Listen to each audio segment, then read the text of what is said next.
Prices soar in the IPL auction. It is a very Merry Christmas for Pat Cummins.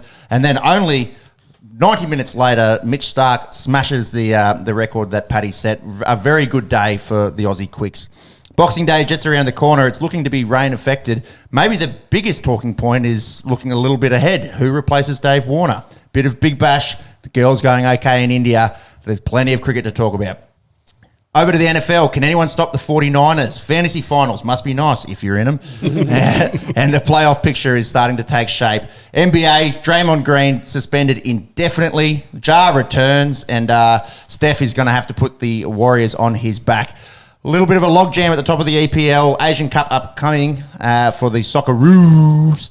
AFB signs with the Sharks in the NRL. And will there be an early release for Jerome Luai? Plus a final round. Not a lot of UFC to talk about, but boxing. Kiwi Joseph Parker puts on a clinic versus Deontay Wilder just this morning, our time. This is On The Esky, an Aussie sports podcast. We do like our Aussie sports. We like our US sports, anything around the world that involves competition.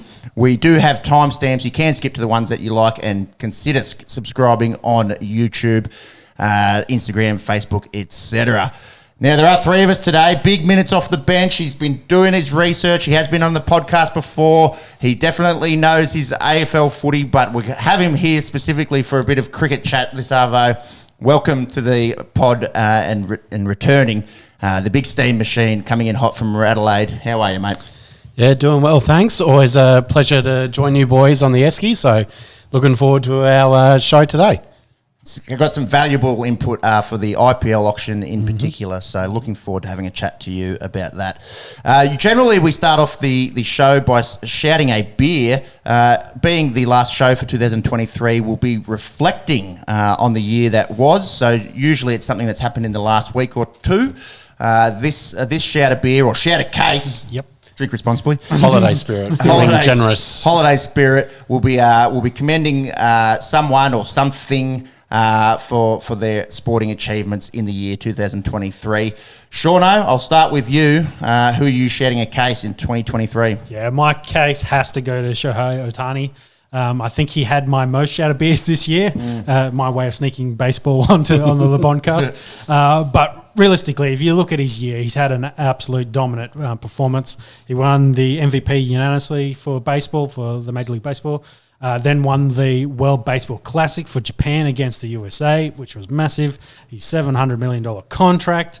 And then this week alone, he was named the Male Athlete of the Year by the Associated Press. So, yeah, he's basically the peak male form at this point. And he's had, an all-time year. And I guess the last thing on his resume, being the World Series, winning a World Series.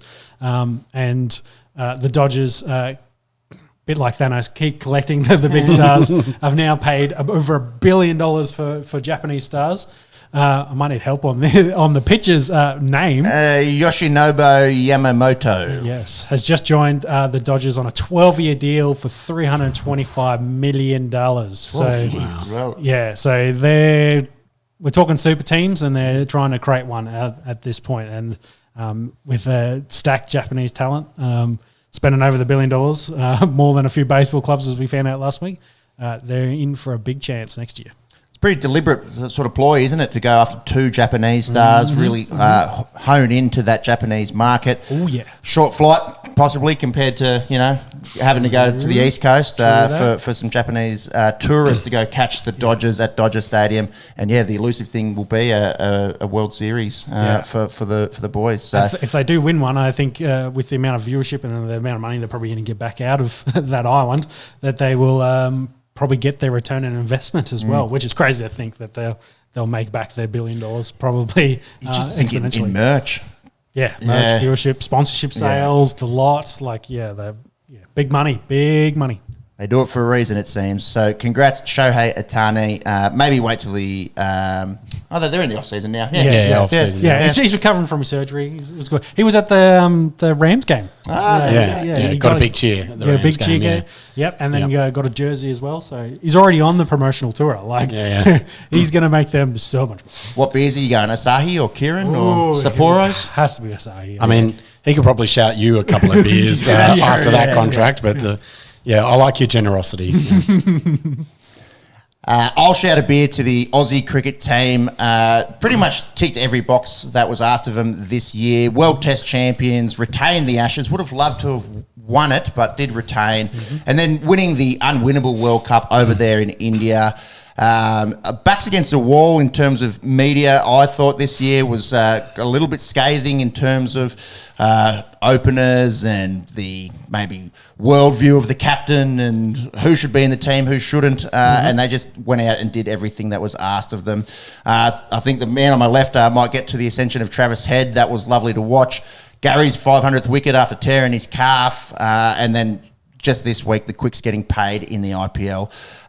Bit of a lacklustre summer, I think, for us now in terms of Pakistan and the West Indies, but will be good to see, a few wins. Hopefully the tests last, 4 or 5 days. And my special mention, just a tick behind, was the Tillies, the Matildas in their home World Cup efforts, making the semi-finals. One of the most watched Aussie sporting events of all time. Just couldn't quite get the bickies in that semi-final. So congrats to both teams, but my shout of case is to the Aussie cricket team. And I'm going to shout a case, as you've just alluded to a bloke who knows his way around a case. And so he's probably going to enjoy a couple from yours.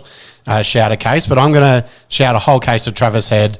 What a year he's had, being man of the match in the World Test Championship, the final there over in England, and then man of the match in both the semi and the final of the World Cup, and then man of the match in the post-World Cup celebrations, which I think, it's hard to tell at this point what is more famous for now, the kind of the efforts on the field or efforts off the field, but I'm going to shout him a case to kind of help those efforts off the field for a fantastic year from SA's own Travie Head. Yeah, a little SA connection there. Pretty much went from good, stable international cricketer to world beater that shows up at the biggest moments. An unbelievable 2023 for Travis Head. Is it Cooper's over there? That's the main... Yeah, the old Red Tins, they've gone... They're done. So it's just Cooper's, so... and then heaps of little microbreweries kind of thing, but Cooper's be the big one. So, he'll enjoy a couple of those, I'm sure. From South Australian to South Australian, enjoy Travis Head. Now, on the other end of the sporting atmosphere, from heroes to villains, we've had plenty of mops that we've handed out. We do try to keep it more positive and hand out, more beers than mops. But we have to talk about the mop of the year. Now, we've got a late candidate. Shauno, do you want to run us through what happened with Tom Curran the other night in the Big Bash? Yeah, well, the fallout, he was suspended 4 weeks, and that got announced, and everyone's like, why has he been suspended 4 weeks? Especially when they announced it as intimidating an umpire. And then the following day, they released the video footage of him, marking out his run-up and doing, practice run-ins. So you see the first one, he runs across the pitch. This is pre-match. Pre-match, right? Pre-match, yeah. And the umpire is just like, well, you've run a bit deep down there. So he's gone down the other end and said, no running on the pitch. So Tom Curran's then was like, fine, whatever, I'm still running in, to the point where they almost run into each other. It's a game of chicken. Yeah, it's essentially chicken, and Tom Curran does a nice little left foot step to get around him there. Still runs across the pitch and then runs off, and then they have a few words at each other back and forth. That's essentially what happened. And from that, they've gone, you've intimidated the referee. The umpire, the umpire's direction. He's giving you a direction not to do that. He's obviously picked up on it and said stop, and you've gone ahead. So 4 weeks was got out there, and then from what I've seen on the socials, a lot of people were like, for the amount we struggle to get umpires and referees in sport, especially at seeing stuff like this at the top level, maybe it wasn't enough. Should he have gotten longer? I think it was very, very mop-worthy. Bit of entitlement. I think he's only supposed to be here for 9 matches of the BBL anyway, so it's essentially half the season that you're wiping him out for. But also, like, the fact it's not his first time playing professional cricket. Like, if this was a rookie guy who maybe didn't understand the rules, you might be a bit more forgiving. This is a guy who's played plenty of cricket. Yep. Should know like what the rules are and the etiquette. And has anyone seen Piers Morgan been doing any few little tweets about this? Is this I think within the spirit of cricket or any moral victories here? Or no, suspiciously quiet from Piers this week. I think. Yeah, definitely Doesn't like to comment when it's the English boys carrying on a little bit, does he? No. Well, I did see the following BPL match that they had the pitch roped off, so no one could go around it, and I think it was dubbed the Curran Cage. So, Rage in the cage. yeah, it'll be interesting. I think who's their captain at the moment? Enrique's. Enrique's, said that they were going to appeal. But I think on the footage, I don't think they're. I think that's much, a way. Yeah, well, leg up. that's a waste of time maybe he's appealing a that. good bloke, but also I think it's just a shit thing. The visual's just not correct. Yeah, Enrique came out, I think yesterday, saying that the suspension's sort of a character assassination, which is interesting. Look, you don't want to define one person by one act. This one particularly silly, and I agree with that sentiment. But cop your time and let it. Also, take your licks. Yeah. Learn. Don't do that again. You're not meant to be on the pitch for one pre-game. Yeah. So for two to be intimidating an umpire, it's a horrible look. So he will serve a 4-match ban, not 4 weeks. Obviously, we talk a lot of league and footy here, but it's essentially wipes him from most of the tournament. Yep. So cricket get their first back-to-back mops, and it did beat out, which I thought was probably the only F1 news relevant for the podcast, was Sauber announced their team name, which was Stake F1 Team Kick Sauber Team. Mouthful.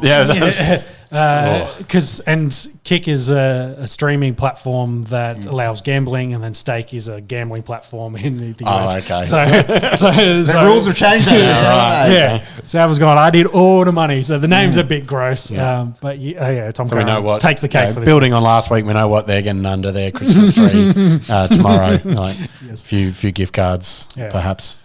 So that leads us into the mop of the year. Now, don't let recency bias let you just give it to Tom, although it being a particularly Are we taking up egregious action. another level for the year? Is this now the bucket or even a toilet brush? The toilet brush of the year. Yeah. Mine needs fixing. The brush keeps coming off. I don't know if I super glue it or just buy another toilet brush. But Overuse?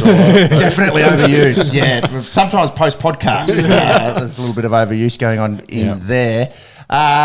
Eddie Jones and the Wallabies and rugby in general, pretty lacklustre year in 2023. Especially a World Cup year for the Wallabies. I suppose the saving grace is 2027 will be here, and they've got a lot of work to do.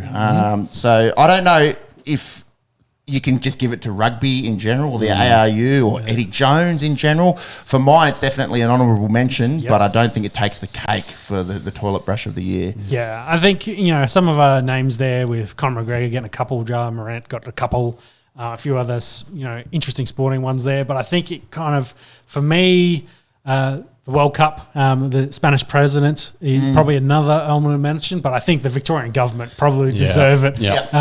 Canning the Commonwealth Games, I think, was the biggest one for me out of our list of mops for the year.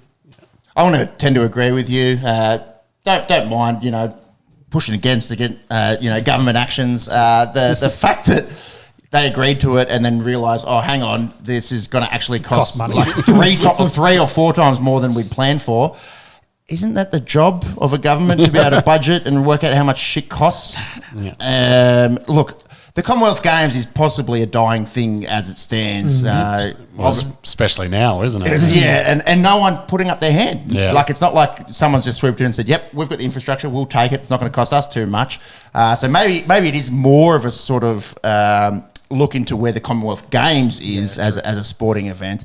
But pretty ordinary, I think, from the Victorian government. I'll go with you, Shauno, and go for the toilet brush of the year. Hasn't always been a friend of the show, has he, Dan Andrews? So No, don't mind there was- copping a toilet brush. There were certainly times in 2020 and 2021 where we thought some of these rules don't make a whole lot of sense. If you go to the footy, just make sure that you don't get hit by the ball. Not you, Dan Andrews, but there was people, saying you might catch COVID off the footy. Oh, that was South Australian, Chief Health. And it's easy to. We're Monday morning quarterbacking it, aren't we? Yes. We're looking at hindsight.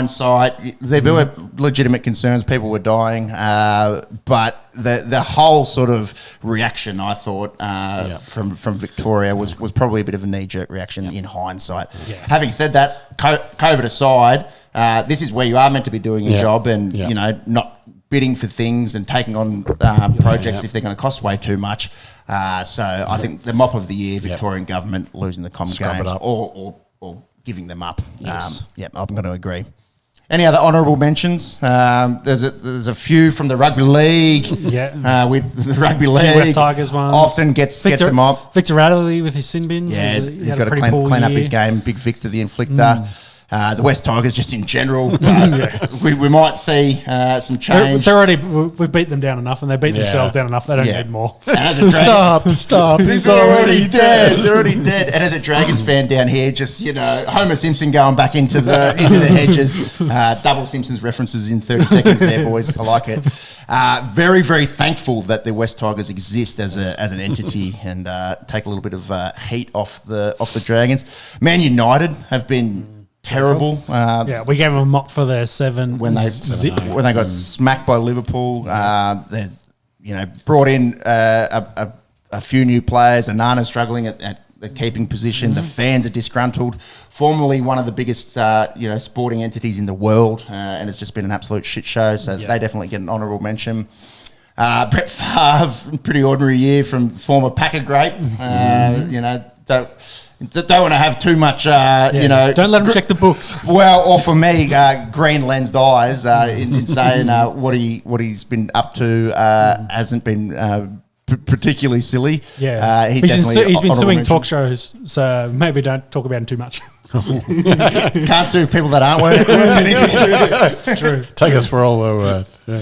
So definitely a few honourable mentions there, or dishonourable mentions, but the toilet brush of the year from the Esky, hang it in the Victorian Parliament, goes to the Victorian government for the handling of the Commonwealth Games.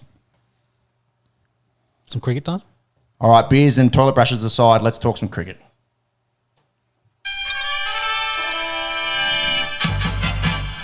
The IPL auction occurred a couple of nights ago, and Shauna, if you wouldn't mind bringing up the elite bench minutes that Steam's done here, has really looked into a bit of the research going into recent IPL contracts and the like.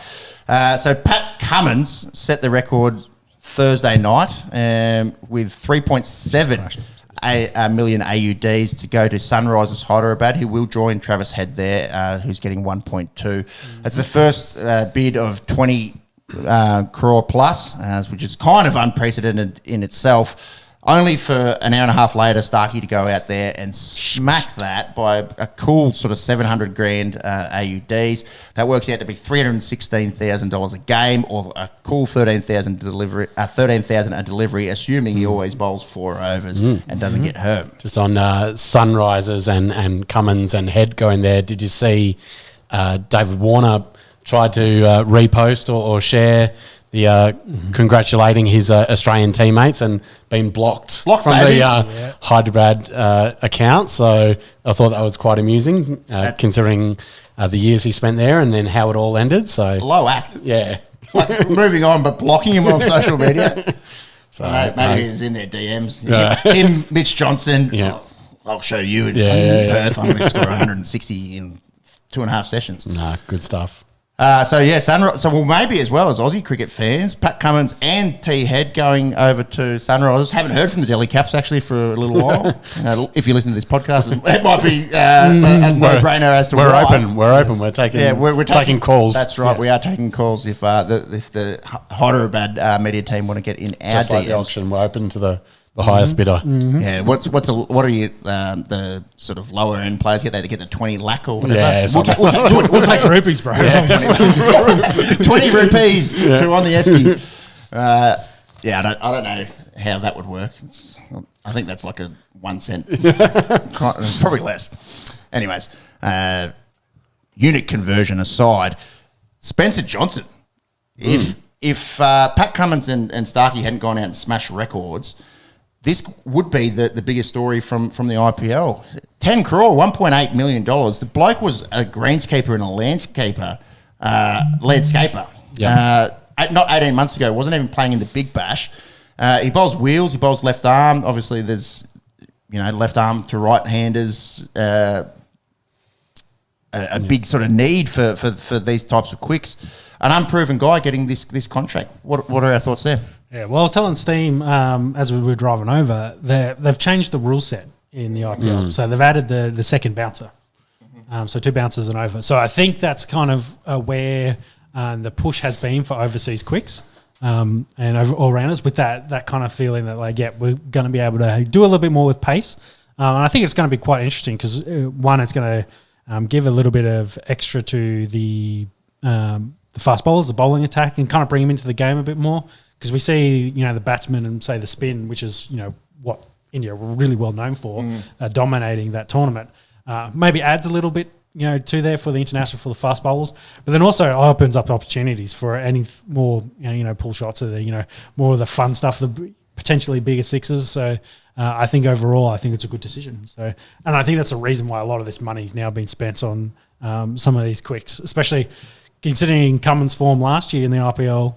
Yes, he's done pretty well in recent form with the white ball in the World Cup. But his season last year probably didn't warrant the money's been paid. But I think they've seen there's a change here. So they've gone out and got 2 of the best international fast bowlers there are. Yes, marketable as the Australian captain as It all well. And helps. back to that kind of Otani chat from earlier, the kind of extras you get from off the pitch, and sales and eyeballs and interest in that kind of way. So, So I think Spencer. So rolling back to Spencer Johnson, I think he's in for a really big tournament. So I think he'll get plenty of opportunities for that. So which team did he go to? Sorry. That's a good question. Do have it here. Spencer Johnson going to Gujarat Titans. Right. Yep. Okay. It was a fair bit more than their next highest in Shuruk Khan, who went for 7.5 crore. Also got Umesh Yadav, so they went very heavy on bowlers. Yep. Yeah. Nice. There has been a bit of a trend as well. I think we've spoken about it on past podcasts that they'd like quicks, especially foreign quicks. It does kind of complement what India is known for in top order batsmen and spinners. Looking back over the last few years, Alzari Joseph did get a big contract, but was really the only non-Australian quick to get one this time. But they've liked quicks, and if you can bat, it really adds a little bit of extra. So Cam Green, Ben Stokes, Sam Curran last year getting big money. Kyle Jamieson, Jai Richardson in 2021. Certainly been a push for foreign quicks.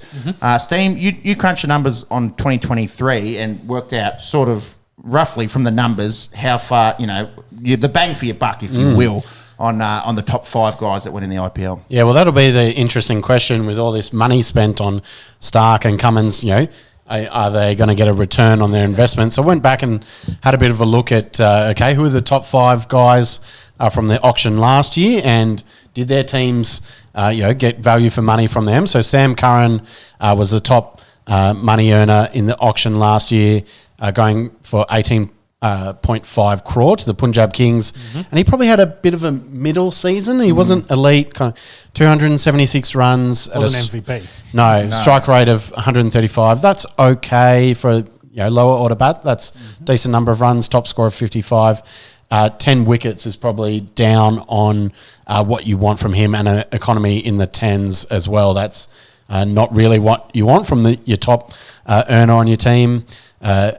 So probably overs. Overs, with the but in terms of his batting, really Yeah. good. Yeah. But what they've paid him is Yeah. to bowl at the Yeah. death. And if you're going for tens, Yeah. you And there were haven't got it. So two- Punjab went overs on Sam Yeah, Curran. and then two other Englishmen in the top five. They were well and truly overs. So Definitely. Ben Stokes was third overall. He went to CSK, 16.25 crore. Only played in the two matches, so 15 runs, and then didn't bowl at all. So that's a lot of money for not a lot of return. So, and then Harry Brook went to Sunrisers last year. They spent up big last year on Harry Brook.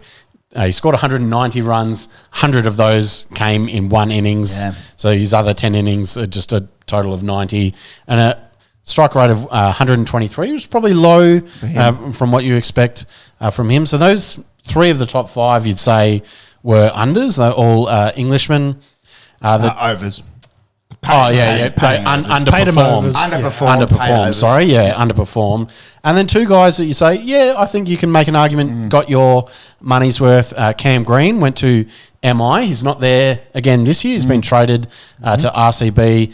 He went for 17.5 crore, about 3 mil Aussie. So he played in all their matches, 16, including the finals. Made 452. Actually finished the season really strongly. Got a ton. I think it was in the game, in their last regular season game, to kind of clinch a playoff spot for him. Striking at 160 is excellent. A few 6 wickets just kind of chipped in, mainly in the team as a batsman. So I think he's 11th on the run scorers list. So you kind of go, okay, probably got your value for money out of him. And then Nicky Puran rounds out our top five. He was the fourth highest, 16 crore, about 2.8 mil.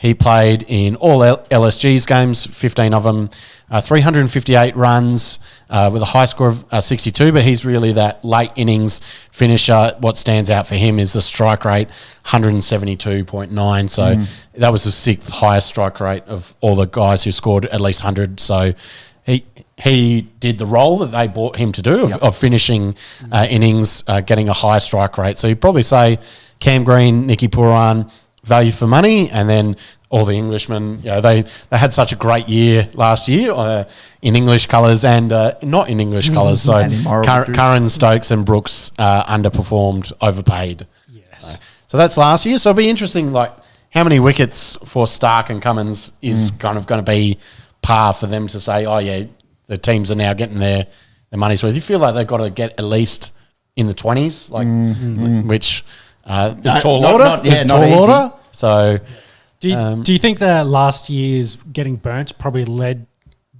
by English players led to Australians being picked more in this? Because I think you had there three of the top six players taking work. Yeah, so looked at how the teams spent their money this year. I think there's 6 Australian players were bought and 6 English players, and basically 20% of the whole spending was on Australian quicks, and then the Aussies almost had as much money spent on them as the Indians, but far fewer players. So maybe they have felt a bit burnt. I mean, Curran was retained by Punjab. The other two mentioned before, Stokes and Brook, got released. We're obviously the auction, it only is players who are available. It doesn't account for the players who are being retained by their clubs and what their salaries are and that kind of stuff. So, it's been an interesting week. And, I think Cummins and Stark will be buying Christmas dinner for the test team this year. Yeah, definitely. Yeah, a good time to be an Aussie quick in the IPL, that is for sure. Good time to be just playing IPL cricket in terms of the broadcasting rights. So for the next 4 years, sold for a shade over 9 billion. Is that AUDs, Shauno? Oh, that might actually be USDs. So add a few little more. It'll be on that. It's definitely the future of cricket is IPL and IPL owned franchises outside of the world. Outside of India. Big sort of look into the Emirati Cricket League and how that's going to grow. Major League cricket. and the US. I think Visit Saudi is one of the major sponsors as Yeah, well yeah, for the yeah. IPL moving Yeah, forward. So yeah. really looking into that Arabian market. Well, when you speak money, they're good people to talk to. yeah. Definitely. And I think what the IPL has managed to do in, say, the last couple of years is go like mainstream cricket. So they've expanded, not just being like the Indian League, but they're essentially the Premier League. They're the top league for T20 in the globe. They get the worldwide attention, and audience, which is how they're getting this money, which is then returned. The average prices for players has now skyrocketed. Us being three fellas in Australia being interested in talking about it. Case in point, isn't it? Yeah. And we're talking a little bit about the flip side of that with the BPL. Yeah, let's talk about that now. I think the Big Bash, has this been one of the most lackluster Big Bashes in recent memory so far? Didn't start well. The fact that there was a rained out game And in one Adelaide, abandoned. and then one where the pitch got abandoned. So I think they had 4 games before the Test match, and then 2 were non-complete because of weather or the pitch. So it just kind of felt like a false start. And so it's tried to get kind of restarted again in this period between the 2 Test match. So, But have we dived in? Are we caring yet? When there's not Test cricket on, I've been watching it. We've spoken about 2 things in the text this week that have really severely impacted the level of interest. I think that 5-game T20 series against India, where we just won a World Cup. Yep. We're playing half of our stars, half have come home. They could all be playing, or leading into the Big Bash. They could all be there. And secondly, the Rugby Australia is some of these games not being on free to air, and especially now when there's not Test cricket on, and we've got KO, we can watch whatever, but in terms of general, numbers, exactly. Fox having the rights for some games, 7 having the rights for something. They've got to sort out that. Yeah, but I think isn't it significantly weighted to Fox Sports as well? So isn't it like 3-1? No. Fox will show all of them. I think 7's got about 4/5 of the total game, or something like that. Yeah. So I think they've got to think about that. You have to have your biggest stars playing. It's the only T20 league that I'm aware of where the biggest homegrown stars are missing for most of the tournament. Majority of it, and I think that's kind of the thing. They have no real bankable stars at the moment, and they have nothing really to... Well, no big Australian stuff. It's like Rashid Khan or Quinton de Kock or some of the imports, which they've done a really good job of getting in. But that doesn't change. Rashid Khan's played here for 5 years. Yeah, he's not playing this season because he's back injury. And I think you guys have spoken about the draft and the auction. Well, I think that needs to be moved way closer to the season. I think one of the things you're seeing is they're trying to make it interesting by having an auction and having a draft. And then it's about 2 months before the season, guys get injured, guys get picked up for international teams and become unavailable. So I think you try and have whatever they're calling them, the platinum, the gold, the silver, and then half your platinums don't actually come. And you these guys don't come and train with the team for a month before. I think Quinton de Kock, he came for that game in Geelong that got abandoned, went back to South Africa for 10 days because of the Test match that weren't overlapping, and then has come back. So they can these international guys don't need you could draft them a week before and just say, you're going to Melbourne, you're going to Sydney this week or whatever. They can make it work. They don't need to train with their teammates for a month. They just happy rolling in on the day saying, hi, my name's Quinton. However, nice to meet you. Yeah, I'm not going to remember your name in 10 seconds kind of thing. But, maybe something like that to actually say, let's get all the guys who are going to be here, not try and hype up, Rashid's coming, Harry Brooks coming, no, he's injured, he's big for England, blah, blah, kind of thing. But I just feel like those guys still don't help the casuals. They don't pull... The Australian guys are the guys that bring in... Want to see Maxwell Smith. Yeah. And I feel like, the advertisement around that, they're really lackluster because they can't really bank on, like what Mickey's saying. If they're going to promote the crap out of Harry Brooks being here, and then he pulls out because of injury. There's no, he can't be your face of Big Bash League, which is why we see things where guys go out with no pads because they got to stay in the news somehow. Oh, that Gotta was be elite. interesting. That was so good. It was very match situational, I thought. He didn't have to face Harris Ralph, we're talking about yesterday, and they'd lost 4 very quick wickets. But no, very, very unusual to see someone, even at the non-strikers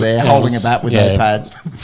He just come in for the last ball of the innings, so there was no way he was going to have to face a delivery. Yes. Unless But it makes the news. a no ball or a wide or something, and then you That's true. and then you There's run one potential. and that kind of stuff. So, But my point is that makes the news though. That stuff, and we were talking about Tom Curran before. Like that's the main stories from Big Bash so far has been no pads and Tom Curran. could also be like the That's market. been the biggest stories. Could also be the market we're in over here in Canberra. Like the Scorchers match was very well attended. True, true. Better than the West Test. Yeah, so whether it's and given how successful they've been the past couple of years, people like seeing teams that are successful and win, and they've obviously got a good thing going over there, and the crowd support behind them. So probably how it's marketed in Perth is might be different to how it's marketed in Canberra. And Well, what about for and you for the yeah, well, I mean, I went along to the Strikers game earlier this week. Yeah, did a roof climb, so that was quite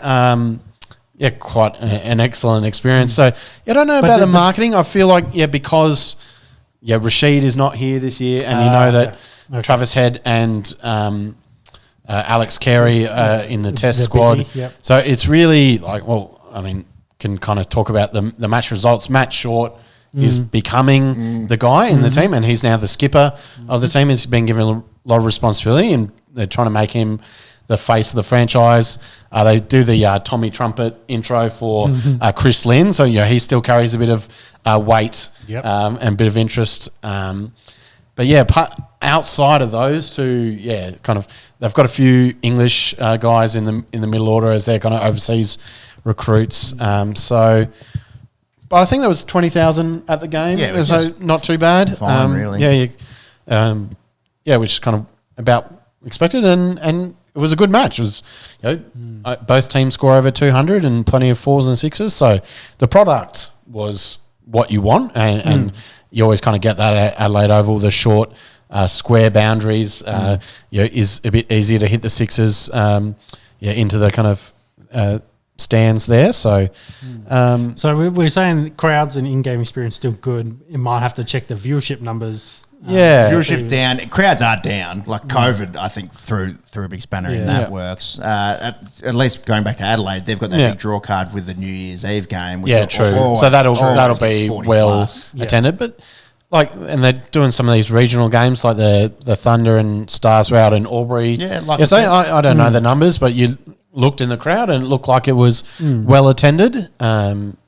I don't know how many other regional games they're doing this year because they have shortened the season. So you get a premium on your home games. Then if you're going to move them to a regional centre, you lose one of your 5 home games. So maybe make sure the pitch is up to scratch at Geelong. Well, yes, true. Yeah, very much so. So It's we don't want to make the comparison with Rugby. with rugby, and the ARU and what's happened with that. But there's a few little early warning signs. I think that they need to be paid. I also attention think to.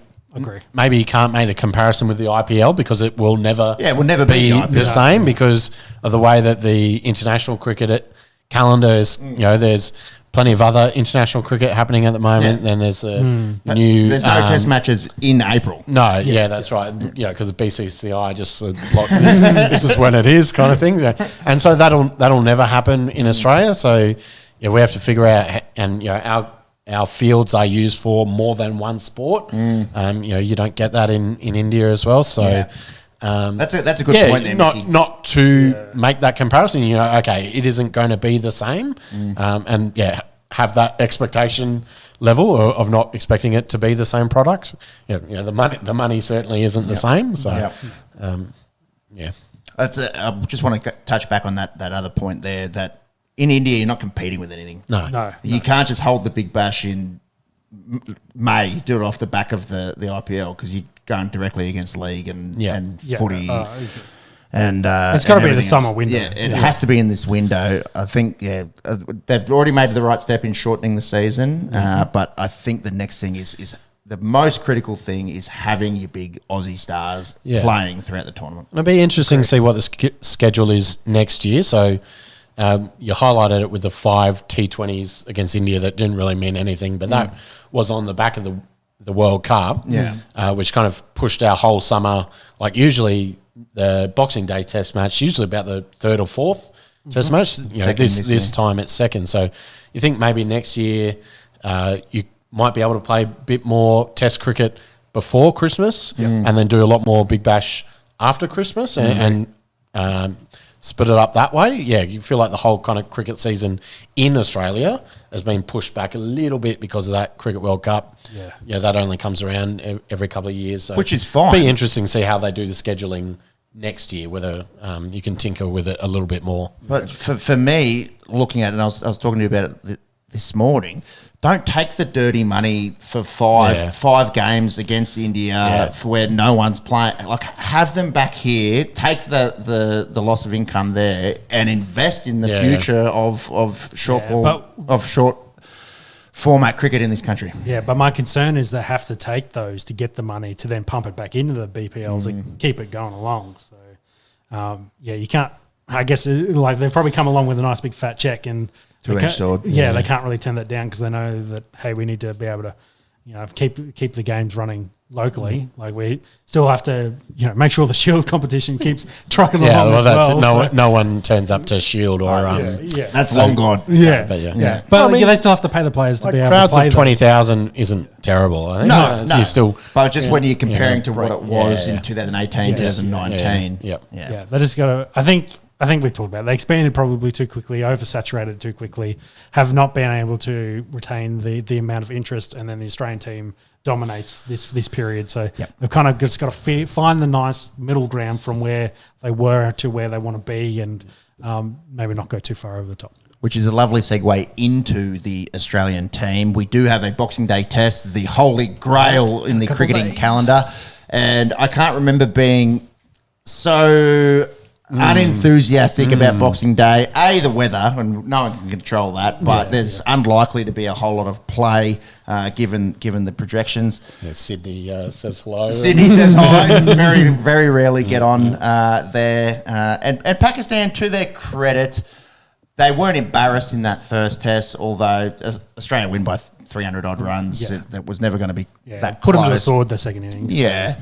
I think for them, Babar Azam has to score runs. He's one of the best in the world.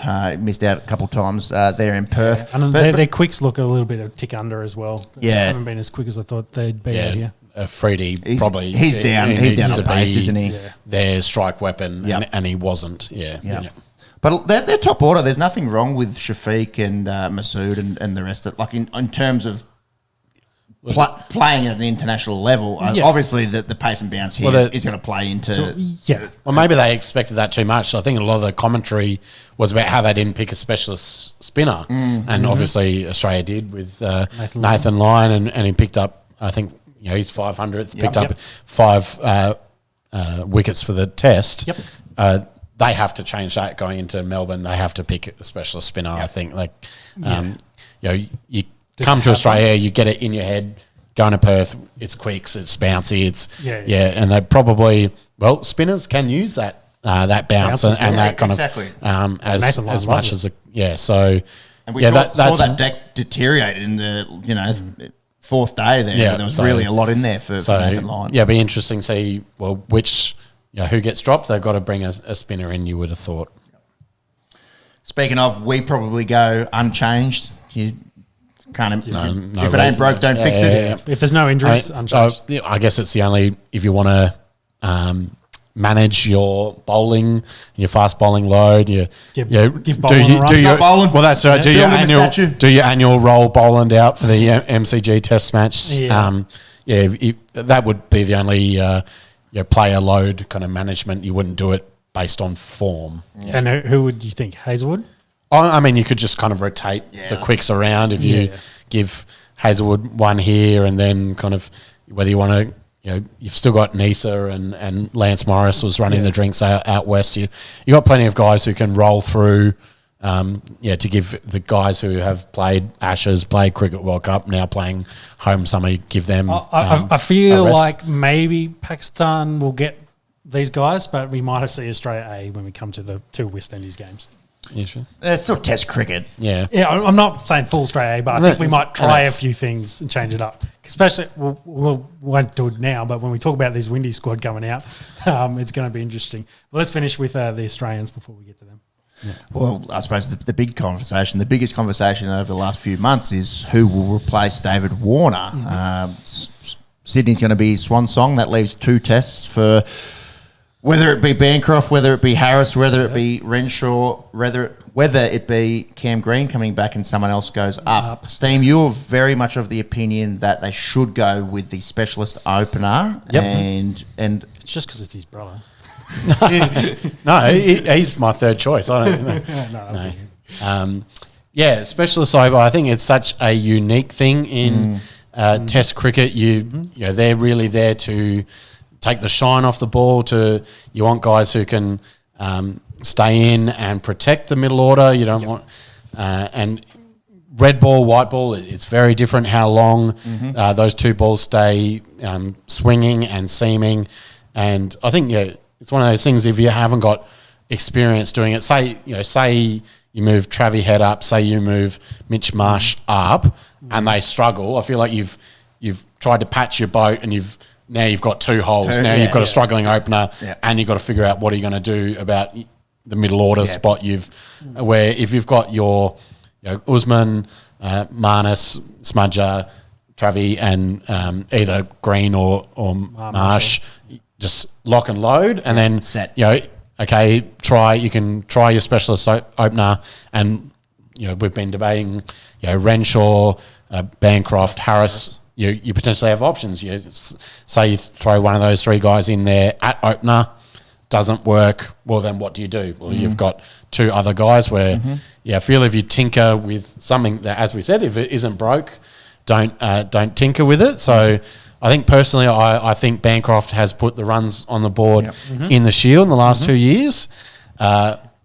He'd be first choice, but I wouldn't be upset. I wouldn't be surprised if they go Renshaw. Given he's 4 years younger, so Renshaw's 27, Bancroft's 31, and you say to Bancroft, when Uzi moves on, you're the next man up, or if Renshaw fails, it's to you. I wouldn't be mad at that because if you go Renshaw, we want 8 years out of you compared to maybe 3 to 4 out of Bancroft. Yeah. Or maybe vice versa works in that instance where you go, well, Bancroft, you've got the runs on the board in the Shield over this season and the last season. And I think, because Renshaw, he went on the tour to India as that kind of spare bat, so he had less opportunity in the Shield. You can say that he was there at England in the PM's 11. When those 3 guys played in the top 3, Renshaw was the one who got the ton. So if you can just say, you guys, going into the game, you knew who performed best in this game was going to get it. Like you can make that argument that he performed in that setting. Yeah, but then you got to also say then with Harris, with the other tour game against Pakistan just a day ago, got his ton. So against that same top flight competition versus Shield competition. I feel like Harris has shown that he's kind of in that level between Shield and Test match. Like he's a very good Shield player, but I think he's been found out I feel like we've talked about this. Those 3 just feel like they're kind of in that no man's land. They just really haven't. I think like absolutely knocking them on the door. You need to pick me, kind of like what Wade and Usman did to kind of get back in the team. Like they were just so dominant. It's like you have to pick them. I just feel like they're pretty. Like I think all of them have got cases. We're making their cases for them, but I just think they're missing that one thing that puts them over. That say, hey, you have to be picked. You have to be in this squad. So. I think part of me thinks after seeing what Head did in India, kind of filling in for Warner as a I think that's probably the most logical way to probably go. Because your argument is, I hear all 3 of your cases, but I don't listen to them. I don't care for them at all. You've got a different opinion, right? I was just because we're talking about there's only a finite amount of spots. We already have a wealth of riches with, say, Marsh and Cam Green kind of floating in there. And if you want to get both of them in your squad, then maybe Head has to do the thing and have to move up. And he's had some success there. He's, like you say, maybe not a specialist opener, but he hasn't done terribly up there. Compared to these guys, all three of these guys have had chances opening for Australia and really haven't locked down their spots.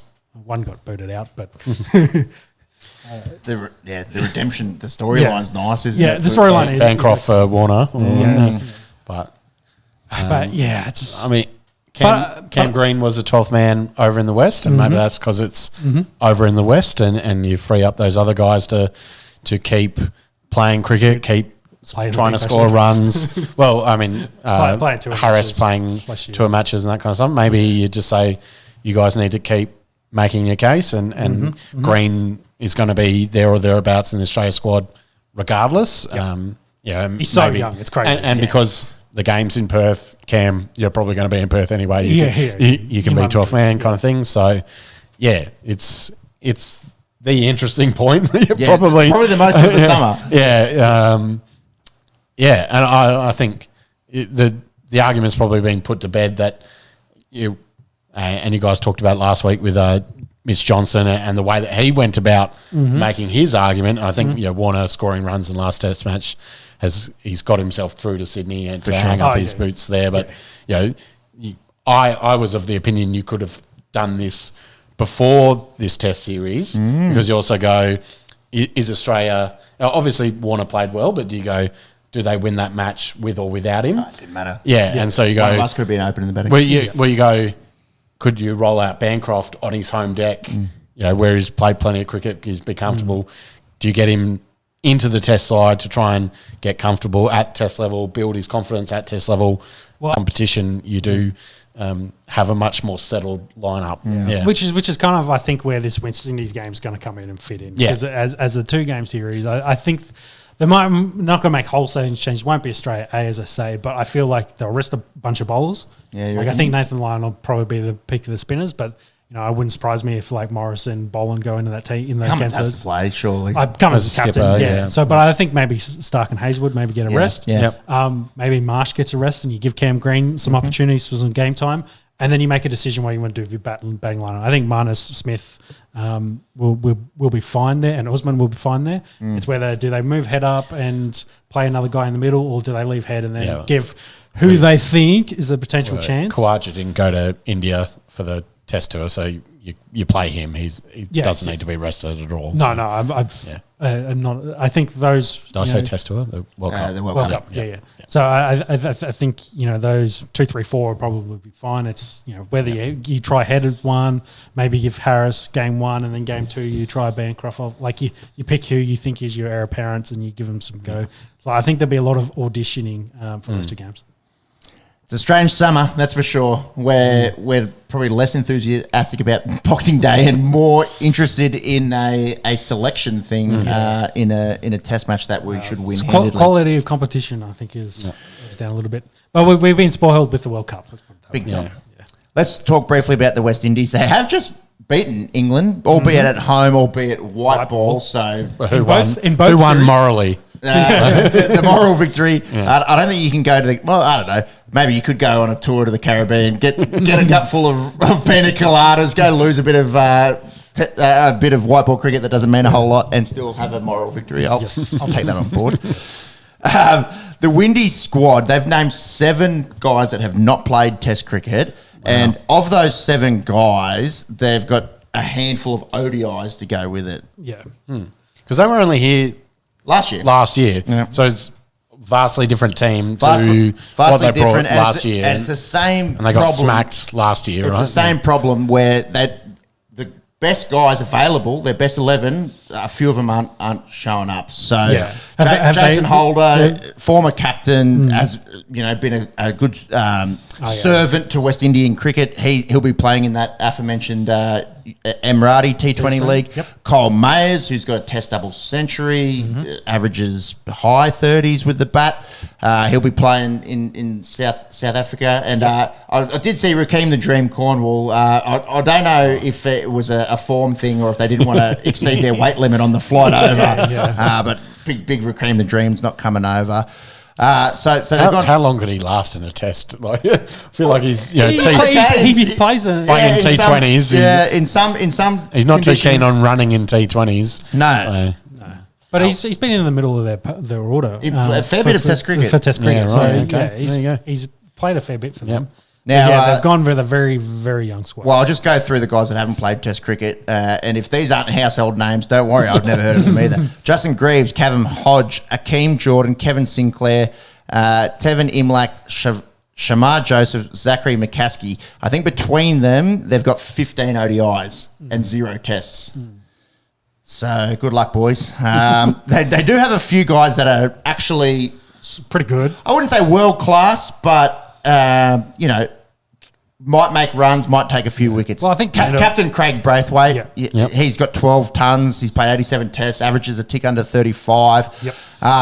Young Chanderpaul. I think he's on the rise. Yeah, he's on the rise. He's averaging, He showed his averaging talent 40. last summer, didn't he? Yeah. Exactly. If his old man's anything to go off, he's a reasonable player. Josh De Silva, the keeper, wouldn't say world class, but has 25 tests, can hold his own.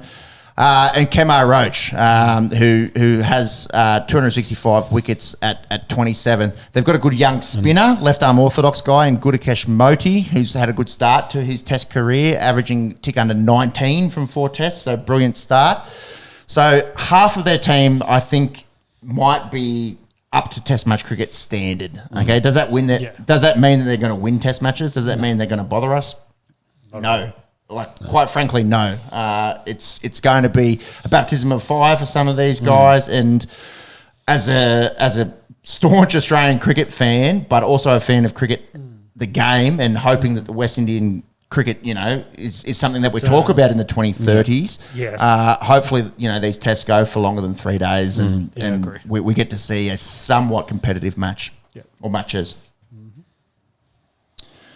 That's pretty much it. Oh, no. One more thing to touch on for cricket. The Aussie girls are currently playing in India. This is a classic Indian deck. Some of these balls we're have struggling.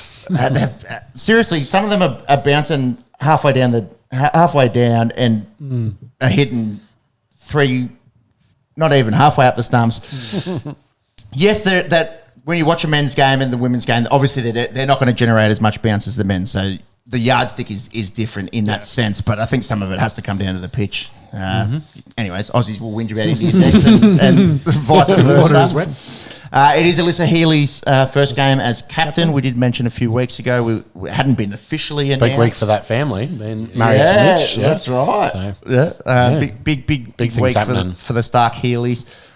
We batted first, made 219, running out one of your best sticks without facing a ball. Probably not the best with Phoebe Litchfield getting out there. Talia McGrath and Beth Mooney in the runs. We actually were worrying them, and then they had this massive 8th wicket partnership, which got them to 406. We'll be resuming with a moderate lead of 46 runs. Look, if you get to 150, who knows? Who knows? Especially on that deck, and it's deteriorating. batting last. But winning in India doesn't matter if you're a bloke or a chick. It is hard. I mean, this is probably first time in a while that our Aussie girls have been seriously troubled. They usually world beaters down here, that's for sure, or in England. Yeah. So actually, good for the game. Good for interest in women's Test matches outside Australia. It's beautiful. Good and the world game. Yeah, that a few other nations can their women's teams high quality and competitive. And one thing to commend Cricket Australia on in terms of scheduling, this falls. There's no between men's Test matches, and if you want to say, well, you're not propping up the Big Bash enough, that more needs to be done there. Certainly, in terms of a scheduling effort, the right decision, I think. Just on that, there was last night they mentioned that former chief of Cricket Australia, James Sutherland, could have had side by side his son Will bowling for the Renegades and his daughter Annabelle batting for Australia, and he could have just split screened it and watched them both at once. So how good? Yeah, that's pretty cool. So excellent stuff happening. Yeah, with that scheduling, fantastic. And we've seen it this year. We've shouted a few beers. The women and the what's number 2? I was going to say penultimate, but that's anyways. It's the second season of the WPL. Oh, yep. The women the women's Indian Premier League, and good to see a bit of money getting thrown around there. So if one thing is to be commended from Cricket Australia and women's cricket in general is the growth of the game this year. Definitely. All right, the Esky segue, unusual one to have in podcast, but down here we are very interested in the American football, and it's a good time of the year to talk about it. So let's do it. Oh! He broke his ankles! Fantasy football playoffs, Christmas. There's a bunch of Christmas Eve games over there, which means Christmas Day for us. That's right. The kids might be waking up early for the prezzies. The dads might be waking up for the football. Yeah. Family, I love you, but I love the Denver Broncos more. We should clip that. Maybe send it to your wife. She's going to get hit with it tomorrow when we're having lunch. Oh, funny. Yes. It is a fun time of the year in the NFL. There's so many scenarios in terms of playoff picture. Yep. There's so many scenarios in terms of each individual's little fantasy league. Unfortunately, 2 of the blokes here, the regulars on the podcast for all our study and weekly conjecture on the NFL. Aren't playing in our leagues playoffs this year. No luck, my friend. It's all bullshit, isn't it? Yeah, definitely. It's all definitely nothing to do with our managerial skills and just injuries and bullshit. But the man in the middle is in one, which is nice. Yeah. Nervously. Very much so. Let's just run quickly through the AFC. So Bills currently playing Chargers. Lead by 1. So certainly things could change in the whole AFC East outlook in the next sort of 20 minutes, half an hour. Finns will be playing playoffs, although big miss with Tyreek out. He probably is not going to get the 2,000, but it doesn't seem to be. I think he's 380 something short. Can he play tomorrow? No, he's been ruled out. Confirmed out. He's confirmed out. But if he comes back, he's got 2 games left, so he's going to have to go for $1.50 in both of those to get close. Doable. Not impossible. Doable, but yeah, it makes it very hard by missing this week. Because he missed last week as well. Yeah. I mean, that's the challenge of NFL, isn't it? As well, just to stay healthy for the whole season and produce elite numbers for the whole season. Yep. But I mean, still a fantastic year regardless. But yeah, that receiving record, might be safe for another year. Yep. What about over in the AFC West, Shauno? Want to do this by seeds or by divisions? Ooh, I've got the notes here as divisions. Yeah. We might just run through the news from the divisions and the games, and then go have a look at the actual playoff picture. Broncos haven't played, I don't think, since we last podded. No. So we've got 9-day break. I've got Steam's Patriots tomorrow at lunchtime. That game kicks off at 12:15. I think you should win that. Yeah, hopefully should win that at home. So as long as Broncos defense play well, I might actually be okay with that. And the Chiefs, of course, get the Raiders on Monday night. They should win that game as well. So they will still maintain, I guess, a 2-game lead in that division. So if the Chiefs win, that guarantees them they'll win the division. Because Denver can only finish at 10-7. Chiefs worst could finish at 10-7. And I think the tiebreakers will have Chiefs ahead. What about they split the series 1-1? They did it's head-to-head 1-1, but I think their divisional record is better than ours. Sure. What about the AFC North? This is a spicy very division. Tight. So especially after today. Already one matchup today. Completely changed it. So Steelers went out and smacked the Bengals, really, off the back of some pretty good quarterback play from Mason Rudolph and a massive day from George Pickens. You'd hate to be playing against him in fantasy in a playoff. Hasn't done a whole lot this season, compared to what his talent is. Yeah. The Ravens will most likely win. They have clinched? Clinched playoffs. I don't think they've clinched division because they've only got a 2-game lead. Yeah. They are currently in the 1 seed. They've just clinched the playoff spot. Yeah. So highly, highly likely will clinch the division. Imagine if all their players weren't getting hurt, which seems to be the story for them in the recent years, hasn't it? Yeah, we're saying on the way over was Lamar last year. Now it seems to be everyone around Lamar. So it's sad to see, because what the news this week was Keaton Mitchell, their explosive running back, as ACL injury. He already came in to replace J.K. Dobbins earlier in the year. Was it? We were trying to remember Achilles. Does that sound right? Yep, Achilles week 1. And then of course their main receiving target, Mark Andrews, is down for the year as well. So getting a bit thinner on offensive side of the ball and more weight onto Lamar's shoulders and potentially onto his legs. Maybe he might be starting to run around a bit more. So, but very interesting division. All 4 teams in the playoff picture. As it stands. Yeah, after the result today. Yep. But only one of them starting their starter at quarterback. Yes. Mm-hmm. A big talking point from this week was the suspension of DeMonte Casey. The hit on Michael Pittman, it didn't look great. Pittman in the concussion protocol. I believe he cleared that as well. Yeah, he may play tomorrow. Okay. So Yes. it did look like when it initially happened. It looked bad. Yeah, blokes were taking a knee. There was fear for the neck. There was, We folded it in half. Exactly. Is long term. Luckily, he was able to he was walking that day, so you obviously start worrying less about the neck, and it still becomes a concussion chat, which is still very, very serious. The game's obviously changed a lot since we started following it, a good sort of 15 plus years ago. You'd probably be commended for that hit when we started following the game, and these days he's been made a bit of an example. Well, broke up the pass, so you go, that's what you're supposed to do as a defender. But yeah, you're right. Like, in being made an example of now. It's a defenseless receiver. He can see what's happening. Pittman can't. That's the argument there, and he's been suspended for the year. What's our thoughts on this one, boys? I think we kind of talked about a little bit about how the rule set definitely heavily favours the offensive side of the ball now.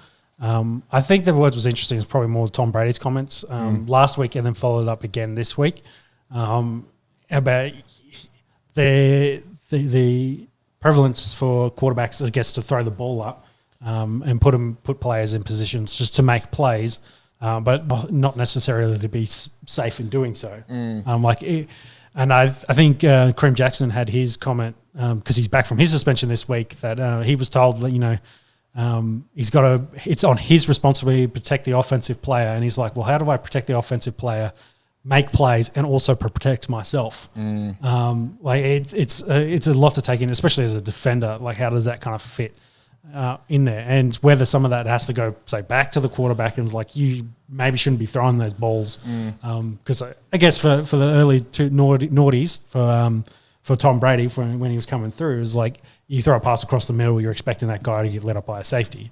That was kind of the role of the big safeties at the time. You think Dawkins, Polamalu, Ed Reed, etc. That was the punishment across the middle. So, well, that's what we kind of thought when Justin Jefferson, obviously out for a long time, and hamstring came back, and he had that one in the had ribs. stretch up way above his head, exposed his whole ribs, and he got lit up. First game back from his hamstring injury, and he was out for the rest of that game. And you look at that and go, did his quarterback... Is Big Kirker going to throw him that pass? Well, did the quarterback protect him well on that play? How much was it the offense making a mistake and not doing things as best they could compared to the defense not doing as best as they could, kind of thing. Yeah. And that's where the argument becomes a little slippery for mine. So Brady, beautiful grey area. Well, Brady's saying it's a skill error on the quarterback. Essentially, it's not an intent thing. Whereas the defender, in my opinion, in this instance, he can make a decision. He's not defending his end zone. Pittman's in front of him. He can essentially let him make the catch and put a hand on him and nothing happens, or he can try to dislodge the ball, which is what he did, and that's how you've been taught to play defense. He didn't lead with his head. It was all outside of the result. It was a reasonable hit. I think what the NFL is starting to say to these defenders is, well, this isn't the game from 15 years ago. You have a decision to make in this moment, and that player's welfare is more important than than the play. Yeah. And that puts the NFL in a funny predicament. Yeah. Because if that's to decide a Super Bowl, or if that's to, even just protecting the end zone in say a playoff game, it's a different story, isn't it? But in this, a regular season game where it probably the result of the play, yes, it has impact on that game. KZ could have. He can see what's happening. He could have just put a hand on him and let him have the catch. Yeah. It is a skill error from the quarterback. I'm not arguing against that. Yeah. And Brady, it's easy to make comments on the skill of other quarterbacks when you're the best of all time. I completely appreciate that. I just think in terms of a player welfare thing and a health thing, and if we want to change, the perception of football and the effect that it does have on the neck and the brain and your long-term welfare, they probably do need to stamp it out. Yeah. But by that token, you're probably going to end up going the way the college football is, where you're going to get bigger scores and less defensive quality. Yeah, it's unfair on the defense, and it puts the offense at an advantage. Yeah, because that then becomes that was a big completion for the Colts in that game. It So was worth 25 yards, something like that. That does impact the outcome of a game. But I don't know. For mine, it's great that Pittman's okay. That can end up a lot worse, and it does. And I think that's the argument for such a hefty suspension. Yeah. It's funny. I've been watching Swamp Kings this week with the Misso, and there's a hit in that one where they show it and it's celebrated, and there's taunting on the sideline, and I'm like, oh my God, like that bloke should not have played the rest of the season, and just the amount that's 07, 08. Yeah, the 15 years, the amount that's changed in, like, it's 100% targeting. It's the ball's pretty much not there, and it's just no flag, no worries, clean hit. So obviously the game has changed a lot, and a lot of things did get swept under the rug down there in Florida in those couple of seasons, didn't they? That is true. It's like I think as football fans, my opinion is, at least, we have to acknowledge that the game is not the same as what it was 10 or 15 years ago. We know that this kind of contact isn't good for the players' welfare, and if the defense is at a disadvantage, the lawsuits for CTE, exactly, and all those kinds of things as well. The game has to change. Yeah. We're probably just in that ugly period at the moment where we're in the transition from what it was to what it's going to be, and it's going to take some while to figure out. But some of those guys, I'm going to use Kareem Jackson as an example, as an older veteran. The way their style of play is probably going to get phased out of the league, and he'll have probably follow it, unfortunately. But it's just the way they want to play football going forward. And I'm appreciative of how hard it is on these safeties and linebackers as well, because playing in the secondary is it's going to be really hard. And the way, like, when they were playing their high school football and junior football, it was different. And on top of that, you're trying to make this decision in a split second, and then people can watch it and slow it down and critique all your decision making, on a podcast and talk about it for 20 minutes. From the other side of the world, and it's your decision in if you just like a quarter second, stretch out your hand to down him by contact, your coach probably chews you out for not trying to break up the pass and all that kind of stuff as well. So like the hit was big, but when you watch the Pittman hit in slow mo and it gets folded like a lawn chair, you're like, that's actually really bad. But like you said, it's the difference between being able to dissect everything to a minute level. I'm sympathetic to both players in this. I just think the potential consequences have to be weighed up, and one player being stamped out for the season and made an example of, for mine, is worth the potential harm reduction that could do for another player in the same situation moving forward. That said, AFC North is very fun. It's going to be really dependent on the results over the next few weeks. AFC South, also very fun. Who would have thought there was 3 teams above 500 leading into the playoffs at this time? CJ Stroud is in concussion protocol. Yeah, he's out. Confirmed out. So Case Keenum will play. Yep. They have Cleveland tomorrow. That's no mean feat. And then Colts and Jags potentially have quite winnable games at the Falcons and at Lawrence might be out. No, I think he is. No, he's travelling with the team, and he's exited the protocol. So he's been in concussion protocol all week too. So but he's now cleared, likely to play. Yeah, well, he's cleared the protocol. So and he's travelled with the team all the way, from Jacksonville to Tampa. Big trip. Yeah. But so it looks like the resurrection will continue. Can't believe you're questioning his toughness a little while And that ago. wasn't questioning his toughness. Kind of sound like it. Just saying it looked like he died. And he's, like we said, he's risen from the dead. Colts Football with Jesus can do it. Minshew have been fun. Yeah, they have. real good. And they get JT This is the back. quarterback at question as well from Brady. Yeah. He's leading his team to some wins. And so- JT back for them this week too. Yeah. He's coming back from a thumb. Yes. Thumb surgery. So may or may not wear a splint and see how he goes. Yep. Over to the NFC. The NFC East also very fun. The big talking point is the Eagles, who are on a 3-game slide. 49ers, arguably the best team in football, showed how it's done, and they've since had losses to the Cowboys and the Seahawks. Cowboys, I picked the Cowboys. I thought, it's It was hard. at Dallas. At Dallas, which And they win a lot. makes a They've big barely difference for lost them. there over the last 2 years. But losing at Seattle, the 12th man, playing into it under Drew Lock, I didn't see it happening. No, not at all. And by all accounts, keeping Hurts in the pocket and forcing him to pass, be a quarterback, has led to some down games. I don't think in those 2 games he didn't throw a passing touchdown. He did run for a couple. Yeah, a couple of tush pushes. Yes, in that, but some serious questions being asked because Well, then they were 10-1, and the by real reports they were the most miserable 10-1 team.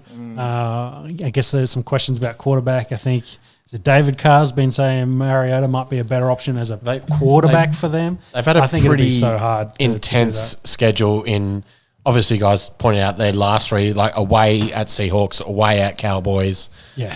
49ers, and they had Buffalo and then Kansas City before that. So they've had a tough stretch. Yeah, and I they've got a think big now their schedule opens up, and like let's not be too down on them. They're still equal with the Cowboys for the for winning the division, and they're still in play for the number 1 seed in the whole conference. So.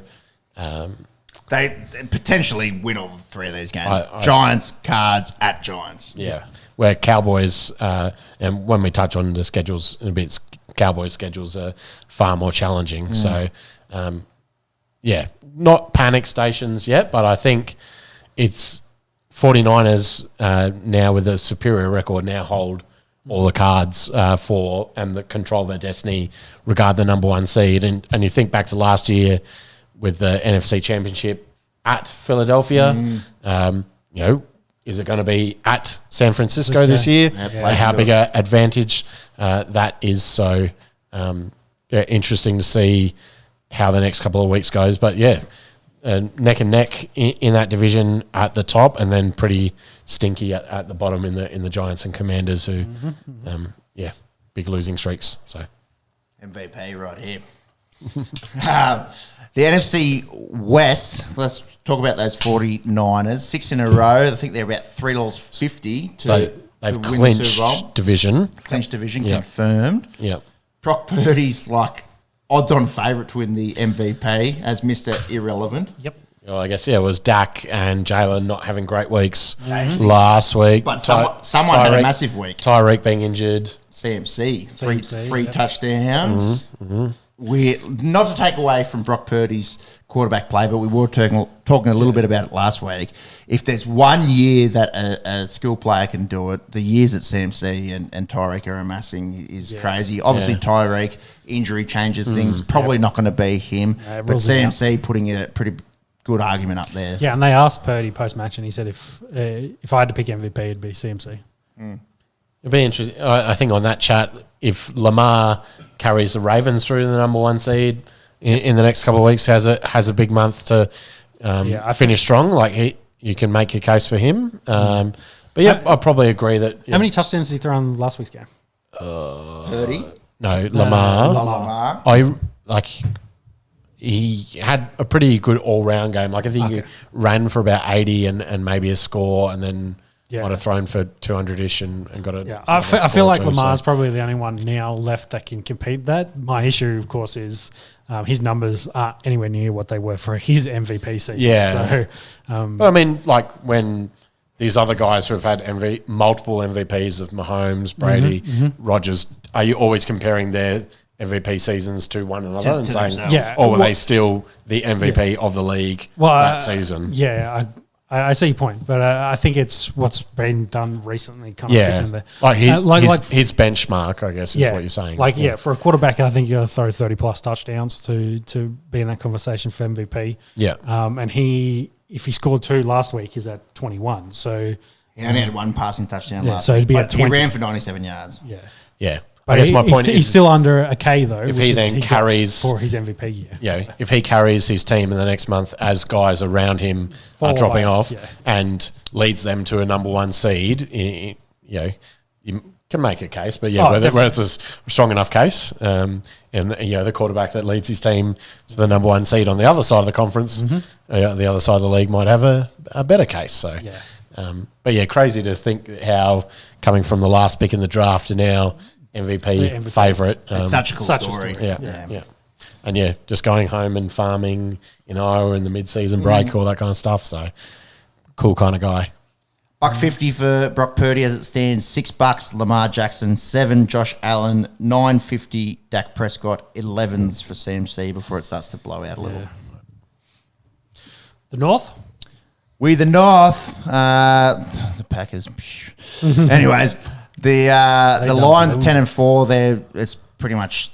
Have they clinched? No, they'll clinch if they win this week. Yep, they're very close. Vikings 7-7. Have a look. Packers. We spoke about it last week. Went out and beat the Lions and the Chiefs. Last 2 weeks have lost to the Bucks and the Giants. Yep. So season really looking. Like it could be on the ropes. And the Bears are gone at 5-9. Who's forgot that Rodgers isn't the NFC North anymore? Yeah, that's me putting notes in. We will get to Rodgers in a second. Reliving the good old days. I think we've skipped that already. So no, we can go back to it. But anyways, living in it's not a huge story. Living in the past over here, it's worth mentioning. I think I'll fucking do it now. So Rodgers confirmed not to play this season. Yeah. They've put him back on the 53, so he can they've train. Officially been ruled out of playoff contention, which I think plays all into it. Yeah, definitely. They needed to beat the Dolphins, as we talked about, and that didn't happen. Didn't get a point. Yeah, and from people that are sort of interested in rehab and things from a medical perspective, he went a bee's dick away from playing this season, 4.5 months after an Achilles, which is unprecedented. Definitely. So commend the rehab efforts, and maybe if the team situation was different, we might be seeing Aaron Rodgers this week or next week. In theory, he could play, but the value of him playing now is diminished. The risk reward is just the potential to be able to play is commendable. And, they're resetting for next year. They're getting ready to make that run next year. Hopefully, it lasts more than 4 plays. Expensive 4 plays for the Jets, wasn't it? Yeah. Change it to grass. See our prior video here. The Vikings are changing their turf field to a different type of turf, but supposedly better injury rating. So, people are hearing the Esky spoken, and the Vikings have heard. So, just need the Meadowlands to get on board. Oh, that's pretty interesting. The Ravens get 49ers. Yeah, it's Super Bowl from about 10 years ago, wasn't it? Ray Lewis last one. Could be a little MVP preview. Bowl. MVP Bowl, like that. Yep. 1 seed against 1 seed. Let's go. That's fun. Well, this week's very fun. Yeah, plenty Christmas presents, boys. Yeah. NFC South, essentially whoever wins this division will get a playoff spot. It's looking a little lackluster in terms of numbers. I think Bucks will steal that in the end. I think they're playing decent enough football. I think so too. Yeah, I agree. Yeah, I think Saints are going backwards. Falcons just... Well, Saints have already played this week, now, lost to the Rams. Yeah, big loss. So could be a 3-way tie at the end of this week if Bucks lose, Falcons win. 3 teams at 7 and 8, tied for first place in the... And interesting, there's a lot of backup quarterbacks playing at the moment. This division, as stinky as it is, all starters, all playing. You know, we talked about how fun the AFC North is. 3 of the 4 teams at the moment starting backups. AFC South, super competitive. Backups in play there, especially with CJ Stroud this week. But yeah, NFC South, at full strength, but not really at full strength. So I feel like Ritter's actually been benched and they're going with who Heineken. even is the number one there? Yeah, I think they got back to Heineke. Yeah. Heineken? Should we have a quick look at the playoff picture as it stands? Bring up the other. Yeah, bring it up there. We've got that. So that's Accepting cookies. as it crashes again. Making for great podcasting. Just bring up the other. Yeah, we'll see if Steam's one. Yeah, because they're in order of seed. There we go. There we go. Don't rely on the internet when the bloke's done the hard yards. We'll start it. AFC first. Let's go. So Baltimore have the 1 seed, 11-3. This is their run home that Stephen alluded to earlier at San Francisco. Huge game this weekend. Then Miami at home and Pittsburgh at home. There is a world where they lose all 3.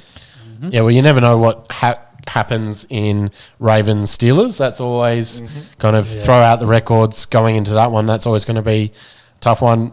Going to Miami, they tend to have a good home ground advantage there. And as it stands, that's a 1 versus 2 seed. So the 1 seed could be on the line for the winner of that game. And then, as we just alluded to, the 2 number 1 seeds playing off against each other this week in the MVP Bowl that is super fun. So, as I said, Lamar leads them through that little stretch. And they'll be sitting very nicely. Dolphins have the Dolphins 2 seed. And Okay, Dallas, Baltimore, and Buffalo. Hard. so run. this week, 1 seed versus 1 seed, 2 seed versus 2 seed in Miami versus Dallas. So Miami has to go to Dallas, where they haven't lost this year, of course, and then host Baltimore, as we alluded to. Dolphins haven't beaten a team over 500 this season.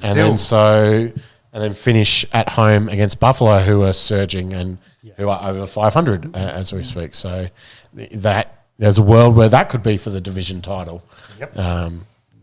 So very, very interesting. Kansas City currently sit in the 3 seed at 9-5. Should win out. I think that went out. 2 home games against Vegas and then Cincinnati. That would have been great if Joe Burrow was there, but of course he won't be. And then they'll finish with the Chargers. So, you probably see them winning all 3, which, I think a lot would have to go wrong for them to jump both Baltimore and Miami to get to the 1 seed. But, Patty Mahomes never played a playoff game on the road. So, still could happen. But, and then Jacksonville are in the 4 seed at Tampa. That's probably their tough matchup. I think versus Carolina and then at Tennessee. So they should win the last 2. Favourable. So that would mean they'd be 10-6. Cleveland 9-5 in the 5 seed at Houston this week. Big with game. no CJ Stroud. So that's a 5 seed against the 7 seed. That's huge for playoff picture. And then at home against the Jets, that's next Thursday.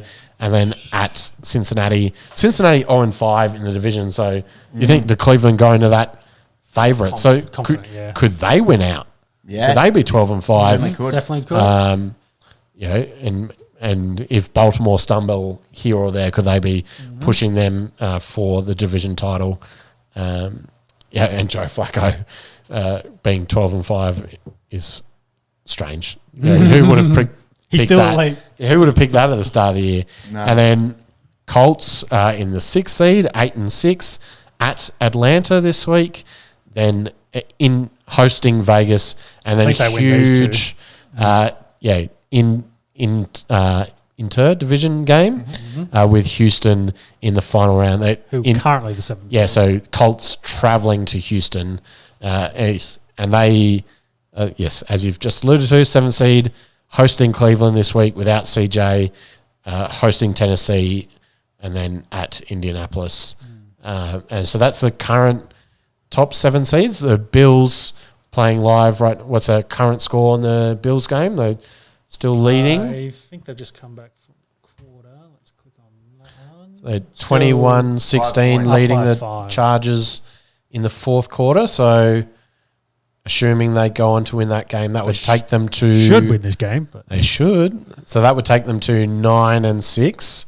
And then who have they got? They finish... New England next week. And then at Miami. It's massive. So they could be going to Miami being 10-6. And then...